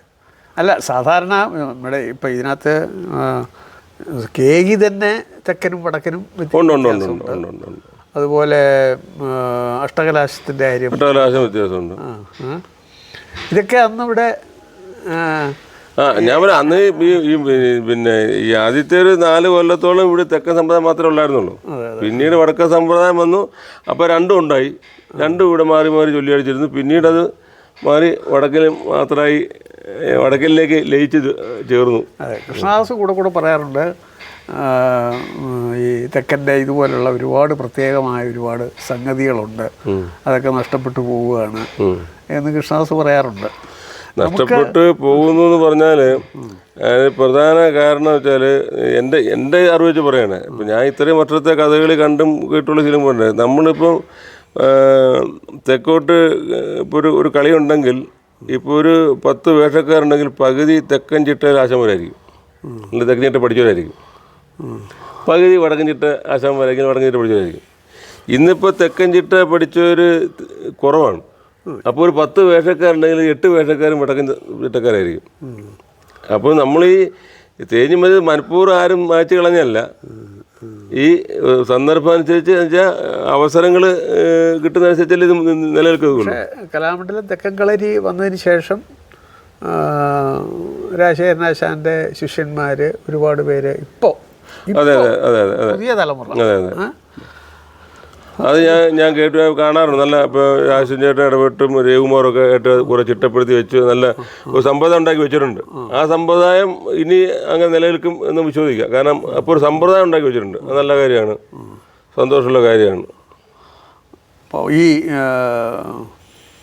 ഇത് തെക്കൻ സമ്പ്രദായത്തിൻ്റെ ഒരു കളരി ആവശ്യമല്ലേ ശരിക്ക്? തീർച്ചയായിട്ടും തെക്കനും വടക്കനും എന്ന് പറയുന്ന 2 ചിട്ടയായിട്ട് തുടങ്ങിയ ഒരു കലാരൂപമാണല്ലോ കഥകളി. അപ്പോൾ ഈ കഥകളി ഉള്ളിടത്തോളം കാലം തെക്കനും വടക്കനും എന്നുള്ള മാനസികമായ ഒരു വികാരം ഇല്ലാതെ ഈ 2 ചിട്ടയും നിലനിന്ന് പോകുന്നത് നല്ലതായിരിക്കും എന്നാണ് എൻ്റെ അഭിപ്രായം. പിന്നെ തീർച്ചയായിട്ടും, കാരണം സമ്പ്രദായങ്ങൾ പലതുള്ളപ്പോഴാണ് അതിന് കൂടുതൽ ശോഭയുണ്ടാകുന്നത്. ശരി, അതാവട്ടെ. പിന്നെന്താണ്, ഇപ്പോൾ കലാമണ്ഡലത്തിൽ തെക്കൻ കളരിയും വടക്കൻ കളരിയും പ്രത്യേകം പഠിപ്പിക്കുകയാണ് അല്ലേ? അതുകൊണ്ട് തെക്കൻ നടന്മാർ അവർക്ക് കൊട്ടാൻ പ്രാപ്തരാണ് വടക്കൻ കളരിയിലുള്ള അധ്യാപകർ തന്നെ. 2 സമ്പ്രദായത്തിനും കൊട്ടാൻ അവർ അഭ്യസിച്ചിരിക്കണം. അതാണ് എന്തുകൊണ്ട് നമുക്ക്, അതായത് മാർഗിക്ക്, ഈ നഷ്ടപ്പെട്ട കാര്യങ്ങൾ നിലനിർത്താനെങ്കിലും ഈ പഴയ തെക്കൻ കൊട്ട് രീതിയുടെ കാര്യങ്ങൾ നിലനിർത്താൻ നമുക്ക് എന്ത് ചെയ്യാൻ പറ്റും? വേണു പഠിച്ചതാണത് അല്ലേ? ആ സമ്പ്രദായം നന്നായിട്ട് പരിചയിച്ച ഒരാളെന്നുള്ള നിലയിൽ നമുക്ക് അതായത് വളരെ വ്യത്യസ്തമായി വരുന്ന കൊട്ട് രീതികൾ അത് വീണ്ടും കൊണ്ടുവരാൻ എന്ത് ചെയ്യാൻ പറ്റും?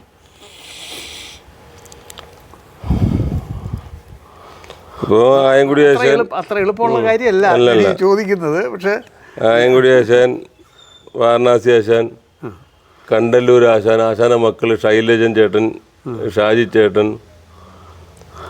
കീരിക്കാട് വാസുള്ള ആശാൻ, അങ്ങനെ കുറേ തെക്കൻ ശൈലി ആധികാരികമായി കൊണ്ടു നടന്ന ആശാന്മാരാണ്.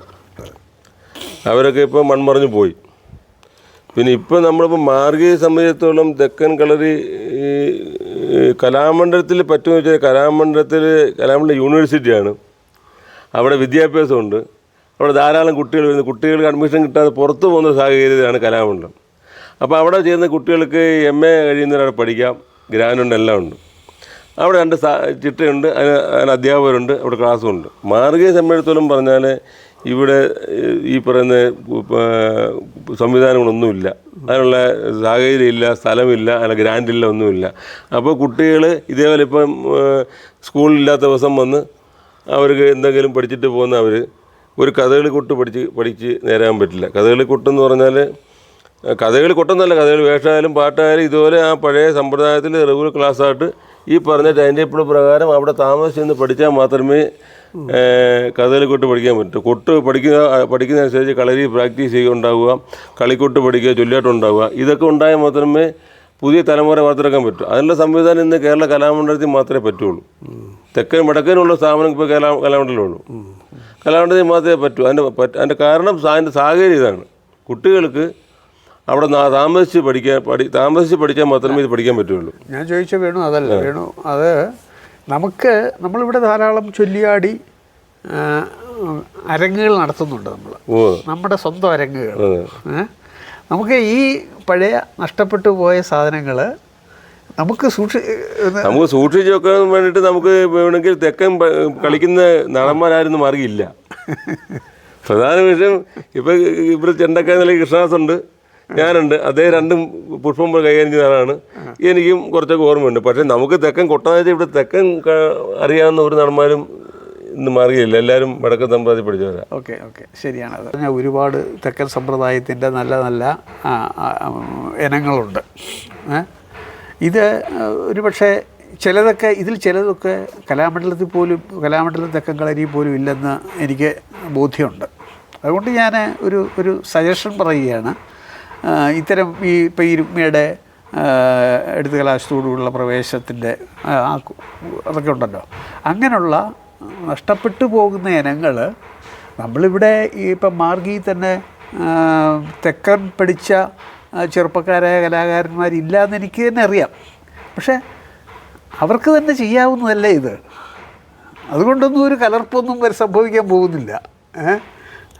അല്ല, സാറ് പറഞ്ഞാൽ ശരിയാണ്. തെക്കൻ സമ്പ്രദായം പഠിപ്പിച്ചിരുന്ന സ്ഥാപനം എന്നുള്ളൊരു പേര് ഇപ്പോഴും മാറിയിട്ടുണ്ട്.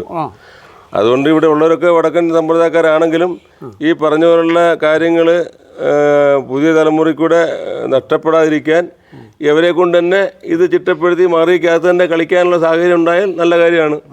ഇപ്പോഴാകുമ്പം പിന്നെ അതിൻ്റെ ആധികാരികമായിട്ട് ഓർമ്മയുള്ള പ്രിൻസിപ്പാളിന് അതിൻ്റെ 2 വശങ്ങൾ നല്ലപോലെ അറിയാൻ പ്രിൻസിപ്പാളും ഉണ്ട്.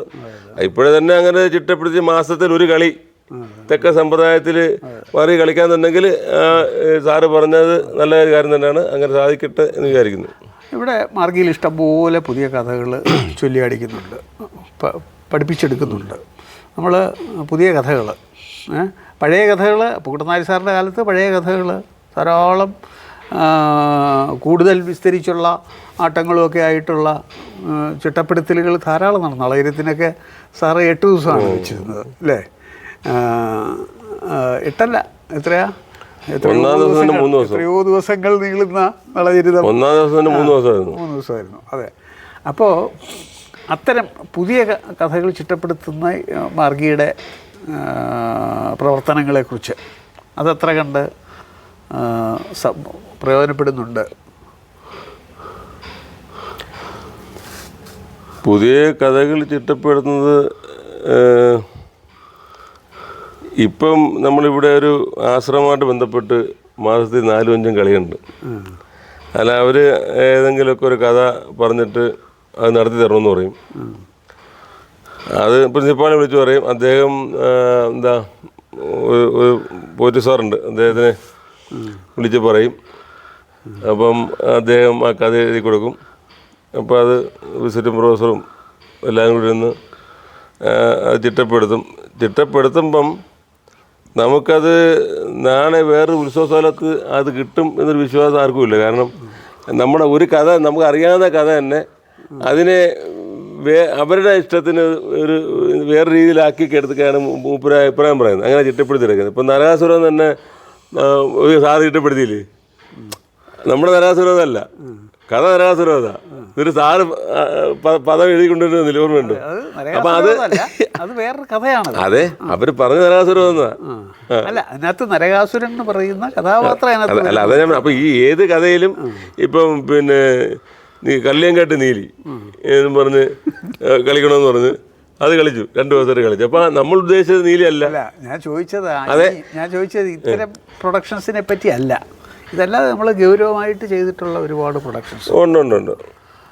അല്ല, അതൊക്കെ നമ്മൾ പിന്നെ വലിയൊരു കാര്യമാണ്. വലിയൊരു കാര്യം വെച്ചാൽ ഒന്നാമത് ചിട്ടപ്പെടുന്ന സമയത്ത് ഈ ഇവിടുത്തെ ഏറ്റവും വലിയ പ്രത്യേകത എന്ന് പറഞ്ഞാൽ ഞാൻ പറയട്ടെ, ഇപ്പോൾ കഴിഞ്ഞ വർഷം വാമനാവതാരം ചിട്ടപ്പെടുത്തി, മറ്റേ ഇദ്ദേഹത്തിൻ്റെ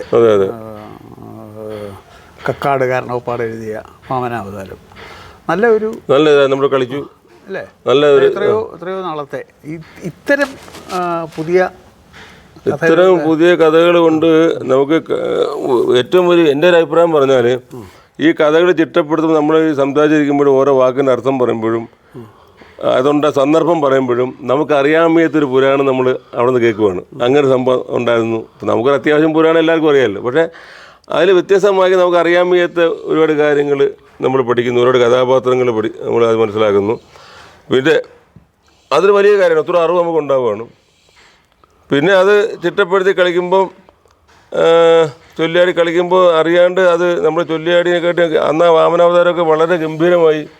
പിന്നെ സന്ദർഭം അനുസരിച്ച് അവിടെ വലന്തല വേണോ ഇടന്തല വേണോ എന്നൊക്കെ ചിന്തിക്കാനും അങ്ങനെ അതൊക്കെ നല്ല കാര്യം തന്നെയാണ്. അങ്ങനെ ചിന്തിക്കുന്നതോറും നമുക്ക് അറിവ് കൂടിക്കൊണ്ടിരിക്കുകയാണ്. പ്രധാന വിഷയം ഒരു പുതിയ നമ്മൾ സൃഷ്ടിച്ചെടുത്തില്ല, പുതിയ കഥയിലായിട്ട് നമ്മൾ ഇറങ്ങി ചെല്ലുമ്പം ഉണ്ടാകുന്ന സന്ദർഭത്തിൽ നിന്ന് ആ സ്ഥലത്താണ് അല്ലെങ്കിൽ ഈ ആശ്രമത്തിൽ ചേരുന്നത്, അപ്പോൾ അവിടെ ആരായിരുന്നു, അപ്പോൾ നമുക്ക് അങ്ങനെ അറിയാത്ത ഒരുപാട് പുരാണങ്ങൾ നമുക്ക് ഇത് പുതിയ കൊട്ടിൽ ഇപ്പം പുതിയത് പഴയ പറയാൻ പറ്റില്ല. ഇപ്പോൾ കലാശാലം പഴയത് തന്നെ, തെരഞ്ഞോട്ടും കൊണ്ട് എന്തായാലും തെരഞ്ഞോട്ടും കൊട്ടും അത് തന്നെ. അപ്പോൾ കൊട്ടിലങ്ങനെ മാറ്റം വരുന്നില്ല, പദങ്ങൾക്ക് മാറ്റം വരുന്നു, അർത്ഥം മാറുന്നു, അവരുടെ കഥാപാത്രത്തിൻ്റെ ശൈലി അവരുടെ ഭാവത്തിനൊക്കെ മാറ്റം വരുന്നു. കൊട്ടിൽ അതിനായിട്ട് മാറ്റം വരുന്നില്ല. കൊട്ടിൽ മാറ്റം വരുന്നിങ്ങനെ കാരണം ഒരു വട്ടം ജലാശം ഒരു വേഷക്കാരെടുക്കുന്നു, അയാൾ പഠിച്ച കലാശങ്ങളെല്ലാം ചെണ്ടക്കാരൻ പഠിച്ചായിരിക്കും. കൊട്ടിൽ മാറ്റം വരുന്നില്ല പുതിയ കഥയായതുകൊണ്ട്.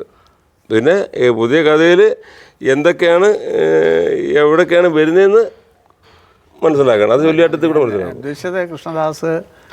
കൃഷ്ണദാസ് എന്ന് പറഞ്ഞപ്പോൾ കൊട്ടിൽ മാറ്റം ഉണ്ടോയെന്ന് ചോദിച്ചാൽ കൊട്ടിൽ ഓരോ വ്യക്തികൾ വരുംതോറും അതിൻ്റേതായുള്ള മാറ്റങ്ങളുണ്ട്. ഇപ്പം മന്നാശാനും പൂർവാശാനും കഴിഞ്ഞ് വന്ന് കേശവനാശാനൊക്കെ എത്തിയപ്പം കേശവനാശാനായിട്ടുള്ള ചെറിയ മാറ്റങ്ങളുണ്ടായി. അത് കഴിഞ്ഞ് പിന്നെ ഈ പറഞ്ഞ പോലെ വരാമാശൻ ഉണ്ണീഷേട്ടൻ രാമനാശനൊക്കെ വന്നു. അവരെല്ലാം അവരുടേതായിട്ടുള്ള അടിസ്ഥാനത്തിൽ ഒതുങ്ങി നിന്നുകൊണ്ട് തന്നെ അവരുടേതായിട്ടുള്ളൊരു ശൈലിക്ക് മാറ്റം വന്നു. ഇപ്പോൾ അത് ഉണ്ണീഷേട്ടനൊപ്പം എത്തി കൃഷ്ണദാസ് എത്തിയപ്പോഴും കൃഷ്ണദാസിൻ്റെയും ചിട്ട എല്ലാവർക്കും ഉള്ളിലുണ്ടെങ്കിൽ അവരുടേതായിട്ടുള്ള ചെറിയ മാറ്റങ്ങൾ അത് പിന്നെ ചെണ്ടയിൽ മാത്രമല്ല എല്ലാത്തിലും ഉണ്ട്. അത് പക്ഷേ ആ മാറ്റങ്ങളൊക്കെ വിജയിച്ചത് എന്താ വെച്ചാൽ കാലഘട്ടത്തിൻ്റെ ആവശ്യമാണ് മാറ്റങ്ങൾ. പക്ഷേ ആ മാറ്റങ്ങളെല്ലാം അപ്പോഴുള്ള ആസ്വാദകർ ഇഷ്ടപ്പെട്ടു എന്നുള്ളതാണ്. അതുകൊണ്ടാണ് അത് നിലനിന്നതും ആ കലാകാരൻ നിലനിൽക്കുന്നതും. അതുകൊണ്ട് എന്നും മാറ്റങ്ങൾ ഉണ്ടായിക്കൊണ്ട് ഇനി മാറ്റം ഉണ്ടാകുമ്പം ഈ ആസ്വാദകർക്ക് മനസ്സ് നോവാത്ത രീതിയിൽ മാറ്റങ്ങൾ എപ്പോഴും നല്ലതാണ്. ആ മാറ്റം എല്ലാവർക്കും ഉണ്ടായിട്ടുണ്ട്. അത് ചെണ്ടയിൽ മാത്രമല്ല എല്ലാവർക്കും ഉണ്ടായിട്ടുണ്ട്. ഇപ്പം എൻ്റെ അടുത്തേക്ക് വരുമ്പോൾ ചിലപ്പം എന്തെങ്കിലും മാറ്റം കാണാം. അപ്പം ചിട്ട എല്ലാത്തിനും ഉണ്ടെങ്കിലും ഓരോരുത്തർക്കും അവരുടെ ഇപ്പം ഞാൻ ഉദാഹരണത്തിന് ഇപ്പം ഞാൻ പറയും, ഞാൻ വർഷങ്ങൾക്ക് മുമ്പ് പിന്നെ നമ്മൾ ഒരുപാട് കേട്ട് പഠിക്കും. ഇപ്പം കേട്ട് പഠിക്കാണ്ട് ഒരുപാട്. ഞാനങ്ങനെ പലരെയും കേട്ട് എനിക്കിഷ്ടപ്പെട്ടതൊക്കെ ചിലത് ഞാൻ എടുത്തിട്ടുണ്ട്. അത് ഞാൻ പ്രയോഗിച്ചപ്പോൾ എങ്ങനെ ഇരുന്ന് വെച്ചാൽ എനിക്ക് അറിഞ്ഞുകൂടാ. അത് കേൾക്കുന്നവർക്ക് അറിയാൻ പറ്റും. അപ്പോൾ അങ്ങനെ ഞാനിപ്പം ഉണ്ണീഷേട്ടൻ ഇതിന് ആദ്യം എടുത്ത സംഭവം ഞാൻ പറഞ്ഞാൽ സംഭവം നിസ്സാരമാണ്. പക്ഷേ വർഷങ്ങൾക്ക് മുമ്പാണ് എനിക്കത് വലിയ എംപിയായിട്ട് തോന്നി. അന്ന് അത് എടുത്തിട്ടുണ്ട്. അതിപ്പോഴും ഞാൻ പ്രയോഗിക്കുന്നത് അതൊന്നുമല്ല. തീർത്ഥാടനത്തിലാന്ന് തോന്നുന്നു, പഴയ തീർത്ഥാടനത്തിൽ എന്തോ ഒരു കഥ ഓർമ്മയില്ല. കിളിയുടെ കുയിൽനാഥായിരുന്നു അതിൻ്റെ മൂപ്പര വക്കത്ത് കൊട്ട്. അത് എനിക്ക് ഭയങ്കര ഇഷ്ടപ്പെട്ടു. ഞാനത് പിന്നെ വെറുതെ ഇരിക്കുമ്പോഴേക്കും കൊട്ട് വെക്കണം, ഉള്ളത് പറയണമല്ലോ. ഇപ്പോഴും ഞാനത് ചെയ്യുന്നുണ്ട്. അപ്പോൾ അങ്ങനെ ഓരോരുത്തരുടെ കുട്ടിയിൽ നിന്നും നമുക്ക് വല്ലതും പിടിക്കാൻ കാണും, നമുക്ക് ഇഷ്ടപ്പെടുന്നത്. അത് നമ്മൾ ചെയ്തു നോക്കുമ്പം നമ്മൾ ചെയ്യുമ്പോൾ ആസ്വാദകർക്ക് പിടിക്കുന്നില്ല നമുക്ക് അറിയാൻ വയ്യ. അപ്പം ഈ വ്യത്യാസം വരുന്നത് കഥയുടെ അല്ല, അത് ഓരോ കലാകാരനും അയാളായിട്ടുള്ള ഒരു സ്റ്റൈലുണ്ടാവും. ആവട്ടെ. ഈ വേറൊരു കാര്യം ഞാൻ ചോദിച്ചോട്ടെ, നമ്മളിപ്പം എന്ത് പറഞ്ഞാലും ആത്യന്തികമായിട്ട് പ്രേക്ഷകരാണ് അതിൻ്റെ ഒരു പ്രധാനപ്പെട്ട ഘടകം. തെക്കൻ നാടുകളിലെ കളികൾക്ക് വലിയ വലിയ വേഷക്കാരൊക്കെ വേണമെന്നൊക്കെ നിർബന്ധം ഉണ്ടാവും. കൊട്ടിന് അങ്ങനെ ഒരു പ്രാധാന്യം തെക്കൻ നാടുകളിലെ കളികൾക്കുണ്ടാകാറുണ്ടോ? അതിപ്പോൾ ഉണ്ട്. അത് കഥകളി കൊട്ടിനെ എത്ര കണ്ട് ദോഷപ്പെടുത്തുന്നു എന്നുള്ളത് ഗുണവും ദോഷവും ഞാൻ പറയുന്നില്ല. പക്ഷേ ഇപ്പോൾ നിർബന്ധമായിട്ടും നല്ല മേളക്കാർ വേണമെന്നുണ്ട്. അത് ഇപ്പോഴല്ല, കുറച്ചാളെ തുടങ്ങിയിട്ട്. അത് എനിക്ക് തോന്നുന്നത് ഗോപേശനായിട്ടാണ് ആയിരിക്കണം അത് നിർബന്ധമാക്കിയതെന്നാണ് എൻ്റെ ഒരു അറിവ്. എന്നെ കൃഷ്ണനാരാശ ഉള്ളപ്പോഴും കൃഷ്ണനാരാശ അങ്ങനെ നിർബന്ധം പറഞ്ഞായിട്ട് പറയില്ല. കാരണം ഞാൻ ഫീൽഡിലുണ്ട്. പക്ഷേ ഗോപേശൻ ആണ് ഇന്നാര് പാട്ടിന് വേണം, ഇന്നാര് മേളത്തിന് വേണം എന്നൊക്കെ ഇതൊരു ഇന്നത്തെ ഒരു ഇതിൽ കൊണ്ടുവന്നത് ഗോപേശനാണെന്നാണ് എൻ്റെ ഒരു തോന്നൽ. അത് തെറ്റാണെന്ന് ഞാൻ പറയത്തില്ല. അതുകൊണ്ട് മറ്റുള്ള കലാകാരന്മാർക്ക് ദോഷമുണ്ടായെന്ന് ഞാൻ പറയത്തില്ല. ഇപ്പോൾ ചെണ്ടക്കാരൻ നിലയ്ക്ക് ഇപ്പോൾ ഗോപേശം വരുമ്പം ഉണ്ണീഷേട്ടൻ വേണം അല്ലെങ്കിൽ കൃഷ്ണദാസ് വേണം എന്ന് ഗോപേശം പറഞ്ഞു. അതുകൊണ്ട് എൻ്റെ ഒരു കളി പോയി എന്നൊരു വിഷമം എനിക്കില്ല. കാരണം അങ്ങനെ ചിന്തിക്കേണ്ട ആവശ്യം. ഞാൻ ചിന്തിക്കുമ്പോൾ ആശാൻ്റെ ഇപ്പോഴില്ല ആശാൻ വേഷം കെട്ടാറ്. ആശാൻ ഇപ്പോൾ അവസാനം ഇപ്പോൾ ഒരു കൊല്ലം മുമ്പ് ഒരു വേഷം കെട്ടില്ല. അപ്പോൾ ആശാൻ്റെ പ്രായവും ഒക്കെ വെച്ച് നമുക്കിപ്പോൾ തന്നെ പല ചിന്തകളും പ്രാരാബ്ദങ്ങളും ചില സമയത്ത് നമുക്ക് തന്നെ ചില സമയത്ത് പെട്ടെന്ന് ഓർമ്മ വരില്ല. അപ്പോൾ ആശാൻ ഈ പ്രായം വരെയൊക്കെ ആശാൻ ഇപ്പോഴാ ചിട്ട വിടാതെ ആശാനെ കൃത്യമായിട്ട് ആശാൻ്റെ കഥാപാത്രം നന്നായി ചെയ്യുമ്പോൾ ആശാൻ്റെ കഥാപാത്രം എൻ്റെ കഥാപാത്രം നന്നാവണം. അത് ഇന്നാരേക്കുള്ള എനിക്ക് അവരെയും കൂടെ ശ്രദ്ധ എൻ്റെലേക്ക് കൊണ്ടുപോകാൻ ബുദ്ധിമുട്ടാണ്. ഞാൻ ഊഹിക്കുന്ന കാര്യം പറഞ്ഞത്, ഞാൻ ചിന്തിക്കുന്നതിന് ആശാൻ ചിന്തിക്കുന്നത് എൻ്റെ കാര്യങ്ങൾ വൃത്തിയായിട്ട് കളിക്കണം. അപ്പം ഞാൻ ഇന്ന സമയത്ത് ഇന്ന കാണിക്കും എന്ന് ചെണ്ടക്കാരൻ്റെ അടുത്തോ അല്ലെങ്കിൽ പാട്ടുകാരൻ്റെ അടുത്തോ കാണിച്ചു കൊടുത്തിട്ട് അവരെയും കൂടെ കൊണ്ടുവന്ന് കാണിക്കാനുള്ള ബുദ്ധിമുട്ടാണ്. അതുകൊണ്ട് എൻ്റെ അറിയാവുന്ന ആൾക്കാർ, എൻ്റെ ശൈലി അറിയാവുന്ന ആൾക്കാർ പാടുക വായിക്കുക എന്നുള്ളത് ആശാൻ വിചാരിച്ചെങ്കിൽ അത് നമ്മൾ സമ്മതിച്ചു കൊടുത്തേ പറ്റൂ. കാരണം അങ്ങനെ ചെയ്യുമ്പം ആശാൻ്റെ കളി ഗംഭീരമാവുന്നില്ലേ? ആശാൻ ഇഷ്ടത്തിലെല്ലാം ചെയ്ത് കൊടുത്തിട്ട് ആശാൻ്റെ കളി മോശമാവുന്നില്ലല്ലോ. അപ്പോൾ ആശാൻ്റെ കളി ഗംഭീരമാവുന്നു. അത് തെക്കൻ നാട്ടിലെ കളിയിലെ വലിയ സ്വാധീനം ചെലുത്തിയിട്ടുണ്ടെന്നാണ്. തെക്കൻ നാട്ടിൽ കളിയൊന്നുമില്ല. അങ്ങനെ അതൊക്കെ ഒരു കാലത്തായിരുന്നു തെക്കൻ നാട് വരുന്നത്. ഇപ്പോൾ കഥകളിക്ക് അങ്ങനെ തെക്കൻ നാടൊന്നുമില്ല. കഥകളി ഇപ്പം എൻ്റെ അഭിപ്രായം പറഞ്ഞാൽ ഒറ്റ നാടാണ്. ഇപ്പോൾ തെക്കോട്ടെന്ന് പറഞ്ഞ എല്ലാ വടക്ക് കളിക്കുന്ന കലാകാരന്മാരാണ് തെക്ക് കളിക്കുന്നവരെ വടക്ക് കളിക്കുന്നു. ഇപ്പോൾ കഥകളിക്ക് ഇപ്പോൾ അങ്ങനെ തെക്കും വടക്കും ചിട്ടടാര് നേരത്തെ പറഞ്ഞ പോലെ നാടും ഇത് മാറ്റം വന്നു. ഇപ്പോൾ കഥകളിന്നേ ഉള്ളൂ. ഇവിടെ ഇങ്ങോട്ട് വന്നാലേ ഇപ്പോഴത്തെ വടക്ക് എല്ലാ ആശാന്മാരും ഇല്ലേ, അങ്ങോട്ട് പോയാലും ഇങ്ങോട്ട് പോയാലും എല്ലാം തെക്കനാശാന്മാരും വടക്കനാശാന്മാരും ഇപ്പം തുല്യമായിട്ടാണ് കേരളത്തിൽ ഇപ്പോൾ കഥ കിടക്കുന്നത്. എൻ്റെ ഒരു അഭിപ്രായം അതാണ്. അതുപോലെ തന്നെ ഇപ്പം മേളത്തിനൊക്കെ നല്ല പ്രാധാന്യം. ഇപ്പം നേരത്തെ പറഞ്ഞാൽ ഇപ്പം മേളപ്പം വിസ്തരിച്ചപ്പോൾ ഡൗൺ മേളപ്പം വേണം. അപ്പോൾ അതുകൊണ്ട് തന്നെ നല്ല മേളം, നല്ല പാട്ട്, ഇന്ന് ക്വാളിറ്റിയുള്ള കലാകാരന്മാരാണ് 90%. പണ്ട് അത്ര ഇല്ലായിരുന്നു. പണ്ട് ഒരു 50% വരൂ ക്വാളിറ്റി എടുത്ത് പറയാൻ. ഏത് ആയാലും വേഷമായാലും മേളപ്പദത്തിൻ്റെ കാര്യം പറഞ്ഞാൽ ചോദിക്കുകയാണ്. പണ്ട് ഒറ്റ മേളപ്പദമാണ് അല്ലേ, ഒരു ചെണ്ട, ഒരു മദ്ദളം, ആ ഒരു കണക്കിലുള്ള ഒരു മേളപ്പദമായിരുന്നു.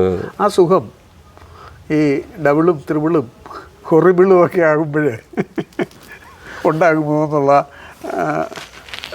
അത് അന്ന് ഇതിപ്പോൾ 4 ചെണ്ടക്കാരും 4 മദ്ദളക്കാരും വരെയുള്ള. അത് ഇപ്പോൾ എൻ്റെ ഒരു അഭിപ്രായം പറഞ്ഞാൽ സിംഗിൾ മേളപ്പദത്തിന് അന്നൊന്നും വലിയ പ്രാധാന്യം ആസ്വാദകർ കണ്ടിരുന്നില്ല. അവർക്ക് കഥയിൽ വരുന്നപ്പോൾ കൃഷ്ണനാരാശാനാണോ, മാങ്കളം തിരുമേനിയാണോ, അത് പിന്നെ രാംകുട്ടേശനാണോ, അല്ലെങ്കിൽ ഗോപേശനാണോ, ആശാങ്ങി എത്രയും പെട്ടെന്ന് അരങ്ങത്ത് വരിക. അതായിരുന്നു അന്നത്തെ ആസ്വാദകരുടെ ആഗ്രഹം എന്നാണ് ഞാൻ വിചാരിക്കുന്നത്. അപ്പോൾ അതുകൊണ്ട് ഈ വേഷമായി വരാൻ ഈ സമയം വേണം. അതിനുവേണ്ടിയാണ് മേളപ്പം ഉണ്ടാക്കിയത്. അപ്പോൾ അതിനൊരു മേളപ്പം അത് ചിലപ്പോൾ മെയിൻ ആശാൻ വേണമെന്ന് നിർബന്ധമില്ലായിരുന്നു. ഇപ്പോൾ പൊതുവാശാനും മൊന്നേടിച്ചതിനൊക്കെ മേളപ്പം കൊട്ടി 2 ഭാഗത്ത് നിന്ന് കൈയടിക്കുന്ന ഞാൻ കണ്ടു. ഞാൻ കുട്ടരെ കണ്ടു കഴിയുമ്പോഴത്തേക്ക് പൊതുവാശാനും മൊന്നേടിച്ചതിനും മേളപ്പം അവിടെ അന്നൊക്കെ കയറി കിട്ടിയിട്ടാണ് ആൾക്കാർ ഇരുന്നത്. അങ്ങനെ ഒരു സൈഡിൽ പൊതുവാശാൻ ആൾക്കാർ, ഒരു മൊന്നേടിച്ച ഞാൻ മറിയ പഠിക്കുന്ന സമയത്താണ്. അവിടെ പുറപ്പാട് ഉരുളി കിടക്കുമ്പോൾ കയ്യടി, പൊതുവാശം കൂട്ടുമ്പോൾ അവിടെ കയ്യടി, ഇവിടെ ആ ഒരു കാലഘട്ടമൊക്കെ പറയും. അപ്പോൾ അന്ന് അപൂർവമായിട്ട് ആശാന്മാർ കൂട്ടത്തുള്ളൂ. പിന്നെ 2ാം ചെണ്ടക്കാരൻ 3ാം ചെണ്ടക്കാരൻ ആനച്ചാ നീ പോയി കൂട്ടണമെന്ന് പറയും. അപ്പം അങ്ങനെ ഒരു കാലഘട്ടമായിരുന്നു. പിന്നീട് മേളപ്പദത്തിന് പ്രാധാന്യം വന്നു. ഇപ്പം ഇത് പറഞ്ഞാൽ ഇപ്പം ഈ ചെണ്ട എന്ന വാദ്യം ഇന്നത്തെ ചെറുപ്പക്കാർക്കൊക്കെ ഹരമായി മാറിയത്. പ്രധാന വിഷയം അതാണെന്ന് എനിക്ക് തോന്നുന്നത്, ചെണ്ട.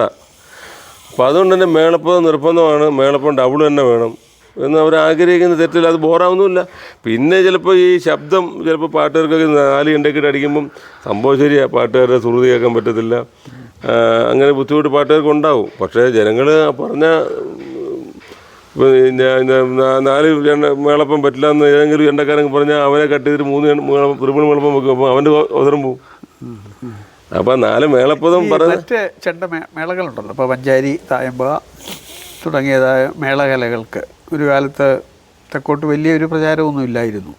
ഇതിൽ ഇപ്പോൾ തെക്ക് ഈ മേളങ്ങൾ ഒക്കെ ഒരു പ്രാധാന്യവും അത് ധാരാളം പേര് പഠിക്കുന്നു അല്ലേ? വേണു തന്നെ കുട്ടികളെ ധാരാളം പഠിപ്പിക്കുന്നുണ്ടെന്നാണ് എൻ്റെ അറിവ്. അതിനെപ്പറ്റി ഒന്ന് പറയാമോ? മേളങ്ങൾ തെക്കോട്ട് എന്ന് വെച്ചാൽ ഞാൻ 2002 ഞാനാണ് തോന്നുന്നു തെക്കൻ കേരളത്തിൽ ആദ്യമായിട്ട് പഞ്ചാരി ട്രൂപ്പ് ഉണ്ടാക്കിയത്. 2002 ഞാൻ ഈ കുറേ കുട്ടികളെ കൊട്ടാരക്കര പഠിപ്പിച്ചു കഴിഞ്ഞ് അപ്പം പഞ്ചാരി മേളം പഠിപ്പിക്കും കാര്യം ഞങ്ങൾ ജർമ്മനി പോകാൻ വേണ്ടി ഇവിടെ വാസുവാശാനെ വെച്ച് ഞങ്ങൾ പ്രാക്ടീസ് ചെയ്ത് അങ്ങനെ പോയിരുന്നല്ലോ. അതെ. അപ്പം 91 അപ്പോൾ 2002 കുറേ കുട്ടികളായപ്പോൾ ഇവരെല്ലാം കൂടി ചേർത്തി മേളം പങ്കെടുപ്പിക്കാമെന്ന് വിചാരിച്ചപ്പോഴാണ് പഞ്ചായത്ത്. അപ്പോൾ അന്ന് 5ാം കാലം മാത്രമേ പഠിച്ചുള്ളായിരുന്നു. പിന്നെ ഞാൻ നേരത്തെ പറയാൻ ആത്മാർ സുഹൃത്ത് കൃഷ്ണദാസിൻ്റെ അടുത്ത് വന്നിരുന്ന് അതിനെപ്പറ്റി മനസ്സിലാക്കി.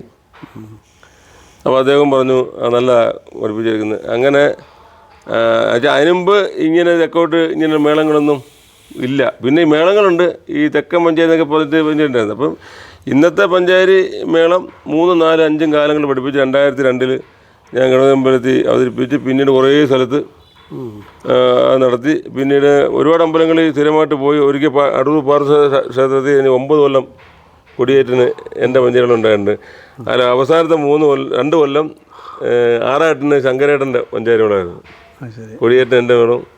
അപ്പം അങ്ങനെ എൻ്റെ തോന്നുന്നത് അന്ന് ഞാൻ ആ തൊടുപ്പ് തുടങ്ങിയെന്ന് തോന്നുന്നു. എന്തായാലും ഈ ഓൺലൈൻ സമ്പ്രദായം ഈ ഇന്നത്തെ ഈ മേള പ്രാധാന്യത്തിന് പങ്കുവച്ചിട്ടുണ്ട്. കാരണം ഈ ആൾക്കാർ ഫേസ്ബുക്കിൽ കൂടെ ഒക്കെ ഇങ്ങനെ സമയം കിട്ടുമ്പോഴേ കാണുമ്പോഴേ നമ്മളെപ്പോൾ എടുത്താലും തായമ്പക മേളം ഇങ്ങനെ എപ്പോഴും ഉണ്ടല്ലോ. അപ്പോൾ ഇത് കണ്ടും കേട്ടും ഇന്ന് ഞാൻ പറയുകയാണെങ്കിൽ ഒരു 90% ആൾക്കാരും ചെണ്ട എന്ന വാദ്യം എന്താ പറയുന്നത് അവരുടെ സ്വന്തമായിട്ട് അങ്ങ് എടുത്തു കഴിഞ്ഞു എന്നുള്ളത്. അവർക്കൊരു ഇപ്പോൾ ചെണ്ടെന്ന് കേട്ടാൽ പൂരം എന്ന് കേട്ടാൽ ചെണ്ട എന്നുള്ള ഒരു അത് വളരെ സന്തോഷമുള്ള കാര്യമാണ് ചെണ്ടക്കാരെന്നുള്ള നിലയ്ക്ക് എനിക്ക്. അത് കാരണം ഇപ്പോൾ എവിടെയും ചെണ്ടപരമായിട്ടുള്ള തായമ്പക, പാണ്ടി അല്ലെങ്കിൽ പഞ്ചാരി അവതരിപ്പിക്കാനും പഠിക്കാനും ആൾക്കാർ കൂടുന്നതിൻ്റെ കാരണം അതാണ്. അതിങ്ങനെ പറന്ന് പന്തലിച്ച് പോട്ടെ, നല്ല കാര്യമില്ലേ? ഇത് ഒരു പക്ഷേ വളരെ കാലം ഇവിടെ സദനം വാസുദേവൻ എന്ന് പറയുന്ന ഒരു വലിയ മേള വിദഗ്ധൻ തിരുവനന്തപുരത്തുണ്ടായിരുന്നതിൻ്റെയും കൂടെ ഒരു ഫലമല്ലേ? പിന്നെ വാസുവാശാൻ തിരുവനന്തപുരത്തുണ്ടായിരുന്നതിൻ്റെ ഒരു ഗുണം മേളത്തിൽ മാത്രമല്ല, മൊത്തത്തിൽ ഞാൻ പറഞ്ഞ നേരത്തെ ദൃശ്യവിധി കളി ആയങ്കുടേശൻ, ബാബുവാശൻ, പിറ്റേ ദിവസം സാധനം വാസുവാശൻ, ശ്രീരാശൻ, ഇങ്ങനെ ആസ്വാദകർ അന്ന് പിന്നെ തെക്കും വടക്കും അറിയപ്പെടുന്ന ഒരു കലാകാരനായിരുന്നു വാസുവാശൻ അല്ലേ? എല്ലാ വേഷക്കാർക്കും കൊട്ടാനും പറ്റുന്ന ആളായിരുന്നു വാസുവാശൻ. അപ്പോൾ വാസുവാശൻ്റെ തിരുവനന്തപുരത്ത് ഈ കുട്ടികളെ ചെണ്ട പഠിപ്പിക്കിയത് ആദ്യം വാസുവാശനായിരിക്കും. ഈ ചെണ്ട പഠിക്കാൻ വന്ന കുട്ടികളെ പഠിപ്പിച്ച് വാസുവാശനായിരിക്കും വാസുവാശനാ. കാരണം അല്ലാണ്ട് ഇവിടെ മാർഗീയിലുള്ള ക്ലാസ്സല്ലേ ഉള്ളൂ. അല്ലാണ്ടുള്ള കുട്ടികളെ വാസുവാശൻ പഠിപ്പിച്ചെടുത്ത് അങ്ങനെ കുറേ കുട്ടികളൊക്കെ അന്നുണ്ടായിരുന്നു. അത് നല്ല വാസുവാശൻ്റെ നല്ലൊരു സേവനം തിരുവനന്തപുരത്ത് ഉണ്ടായി. അത് പിന്നെ മുമ്പർക്ക് അത് നിലനിർത്താൻ സാധിച്ചില്ല. പിന്നീട് അത് തുടർന്നു, കൃഷ്ണദാസ് അത് തുടർന്നു അല്ലേ? വേണു കുറച്ച് ഞാൻ ഇവിടെ ഒന്ന് പറയൂ, കുട്ടികളെ പഠിപ്പിക്കുന്ന കാര്യം. ഞാൻ ഇവിടെ പിന്നെ കുട്ടികളെ പഠിപ്പിക്കുക വെച്ചാൽ ബാലഭവനിൽ അന്നിവിടെ വേറെ കുട്ടികളൊന്നും പഠിക്കുന്നൊന്നുമില്ല, ഇവിടുത്തെ മാർഗീയ കലാകാരന്മാർ മാത്രമേ ഉള്ളൂ. ബാലഭവനിൽ ആരോ പഠിപ്പിച്ചുകൊണ്ടിരുന്നു ചെണ്ട. അപ്പോൾ അവിടെ അത് പോരാ, ഇതുപോലുള്ള ശാസ്ത്രീയമായിട്ട് പഠിപ്പിക്കുന്ന ആരെങ്കിലും വേണമെന്ന് പറഞ്ഞിട്ട് നെല്ലിയോട് വാസവൻ പേര് പറഞ്ഞിട്ടാന്ന് തോന്നുന്നു ഒരാൾ എന്നെ വന്ന് കണ്ട്. നീ മൊബൈലൊന്നുമില്ല, അങ്ങനെ ഞാൻ പഠിപ്പിക്കാമെന്ന് പറഞ്ഞു ശനി ഞായറും. അങ്ങനെ ഞാൻ അവിടെ പോയി 6-7 പിള്ളേരുണ്ടായിരുന്നു. അങ്ങനെ പഠിച്ച് ഓരോ ക്ലാസ് കഴിയുമ്പോൾ ഓരോ കുട്ടികൾ കുറഞ്ഞു അവസാനം 2-3 പേരും കണ്ടേ ഉള്ളൂ. അപ്പോൾ അന്ന് കറക്റ്റായിട്ട് അങ്ങനെ ഈ ഫീസൊന്നും അങ്ങനെ കൃത്യമായിട്ട് നമുക്കങ്ങനെ വരുമാനം കുറവല്ലേ. അപ്പോൾ എന്തോ ഒരു സൗന്ദര്യപ്പണൊക്കെ ഉണ്ടായപ്പോൾ ഞാൻ ക്ലാസ് എൻ്റെ പോകാൻ പറ്റാത്ത സാഹചര്യം ഞാൻ ക്ലാസ് വിട്ടിട്ട് പോയിരുന്നപ്പം ഈ അംബിക എന്ന് പറഞ്ഞ കുട്ടി ഇവിടെ ഗോപൻ സാറിൻ്റെ മോള് ഇവിടെ എൻ്റെ പഠിച്ചേ സെക്രട്ടേറിയറ്റ് ഉദ്യോഗസ്ഥനായിരുന്നു.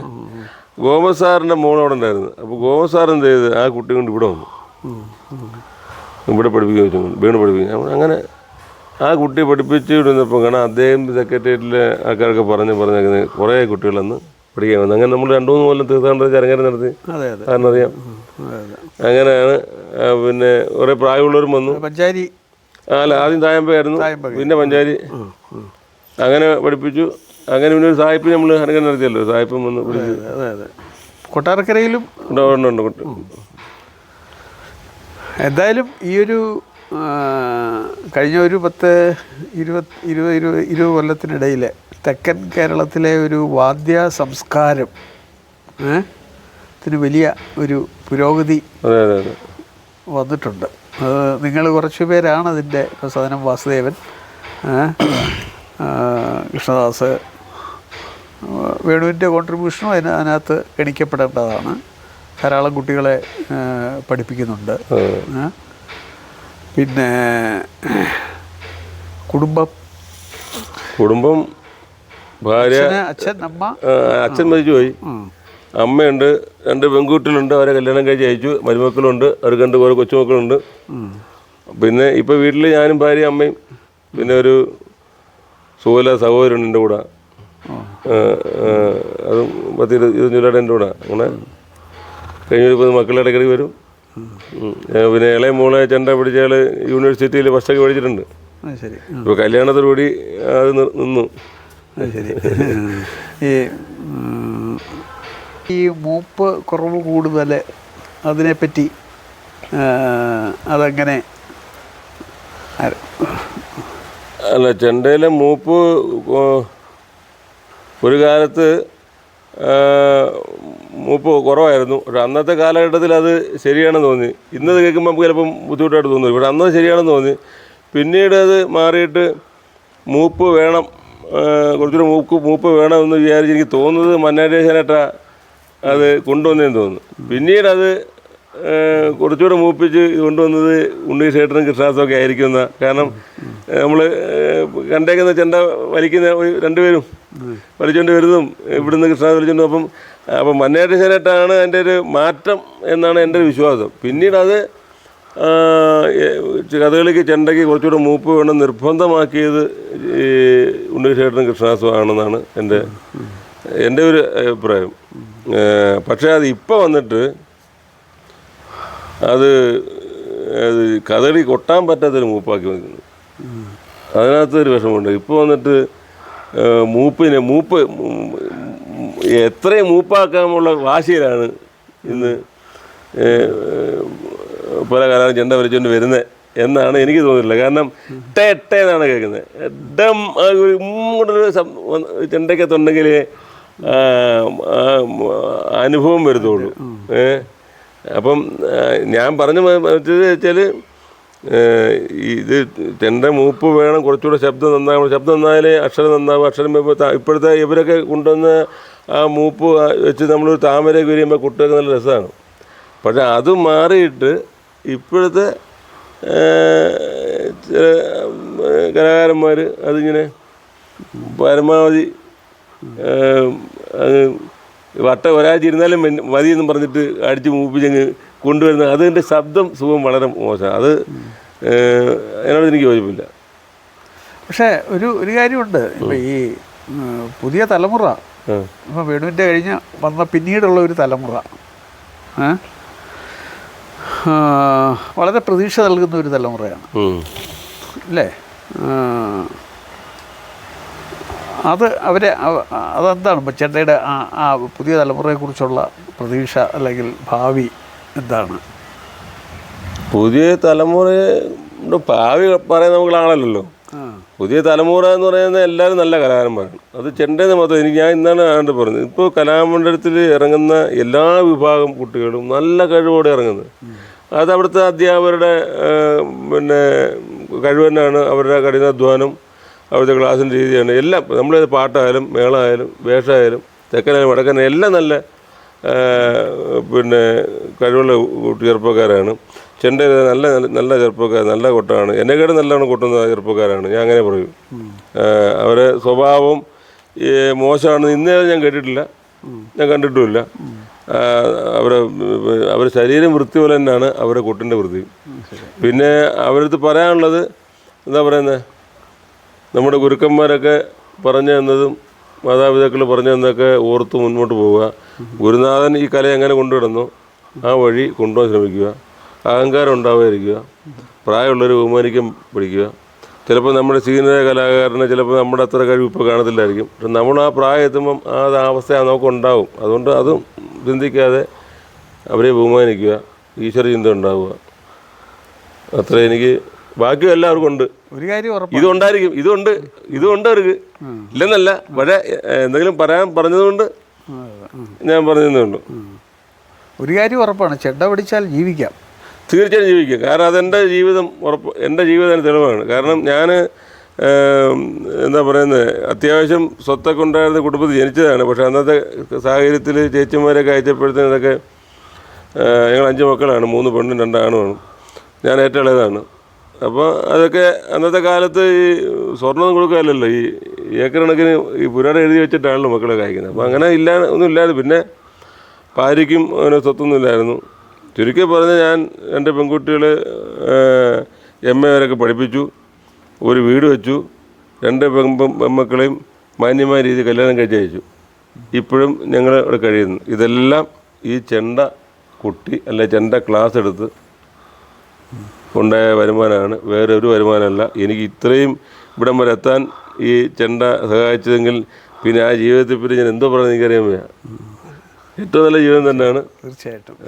അത് കിട്ടിയിട്ടുള്ള പുരസ്കാരങ്ങൾ ഈ അടുത്ത കാലത്തൊക്കെ പുരസ്കാരം അവാർഡ് എന്ന് പറയുമ്പോൾ ഒരു അവാർഡ് കിട്ടിയിട്ടില്ല, അല്ലാണ്ട് ഒരുപാട് അംഗീകാരങ്ങളും ഈ മൊമെൻറ്റുകളും ആദരവ് കിട്ടിയിട്ടുണ്ട്.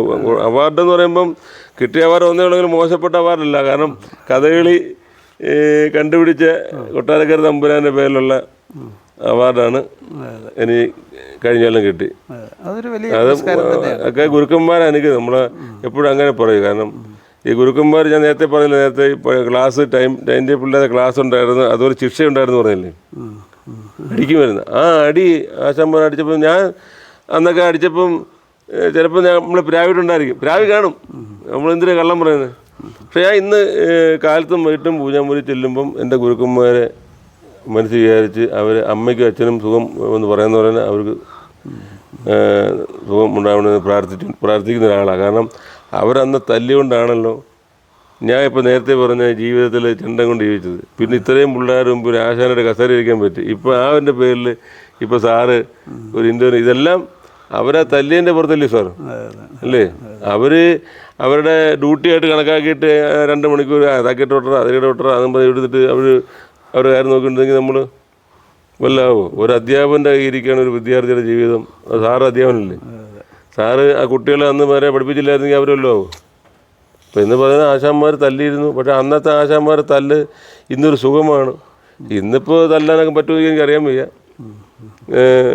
ഞാനൊരിക്കലൊരു കുട്ടിയുടെ ചെവിക്ക് പിടിച്ചതിന് പോലീസിനെ വിളിക്കാനൊക്കെ ഒരുങ്ങി ഒരു രക്ഷകർത്താവ്, അത് കൊല്ലം മുമ്പ്. പിന്നീടത് ആരോ പറഞ്ഞത് ഇല്ലാണ്ടായി. അപ്പോൾ അതുകൊണ്ട് കാലഘട്ടം മാറി, മാറ്റം എല്ലാത്തിനും ഉണ്ട്. അതുപോലെ മാറ്റം എല്ലാത്തിനും ഉണ്ടാവും. തേയ്മാനം ഇങ്ങനെ ഉണ്ടായിക്കൊണ്ടിരിക്കും. അപ്പോൾ സത്യം പറഞ്ഞാൽ വേണുവുമായിട്ട് ഇത്രയും നേരം സംസാരിക്കാൻ കഴിഞ്ഞത്, വേണുവിനെപ്പോലൊരു കലാകാരൻ മാർഗിയിലുണ്ടായിരിക്കുകയും ഞാനതിൻ്റെ വൈസ് പ്രസിഡൻ്റായിരിക്കുകയും ചെയ്തിട്ട് ഇത്രയും കാലം ഇങ്ങനൊരു സന്ദർഭം ഉണ്ടായതിൽ എനിക്ക് വളരെയധികം സന്തോഷമുണ്ട്. അതിന് ഞാൻ ഇങ്ങനെ ഒരു വലിയ സാഹസത്തിന് ഇറങ്ങി പുറപ്പെട്ടിരിക്കുന്ന കലാമണ്ഡലം ഉണ്ണികൃഷ്ണൻ ആശാനോട് ഞാൻ അങ്ങേയറ്റം കടപ്പെട്ടിരിക്കുകയാണ്. എന്തായാലും വേണുവിനെ മാത്രമല്ല, വേണു പ്രവർത്തിച്ച ആ മണ്ഡലത്തിൻ്റെ കഴിഞ്ഞ 10-40 വർഷത്തെ വികാസങ്ങളെ അക്കമിട്ട് പറയാൻ, രേഖപ്പെടുത്താൻ വേണുവുമായിട്ടുള്ള ഈ ഒരു സംഭാഷണത്തിന് കഴിഞ്ഞിട്ടുണ്ട്.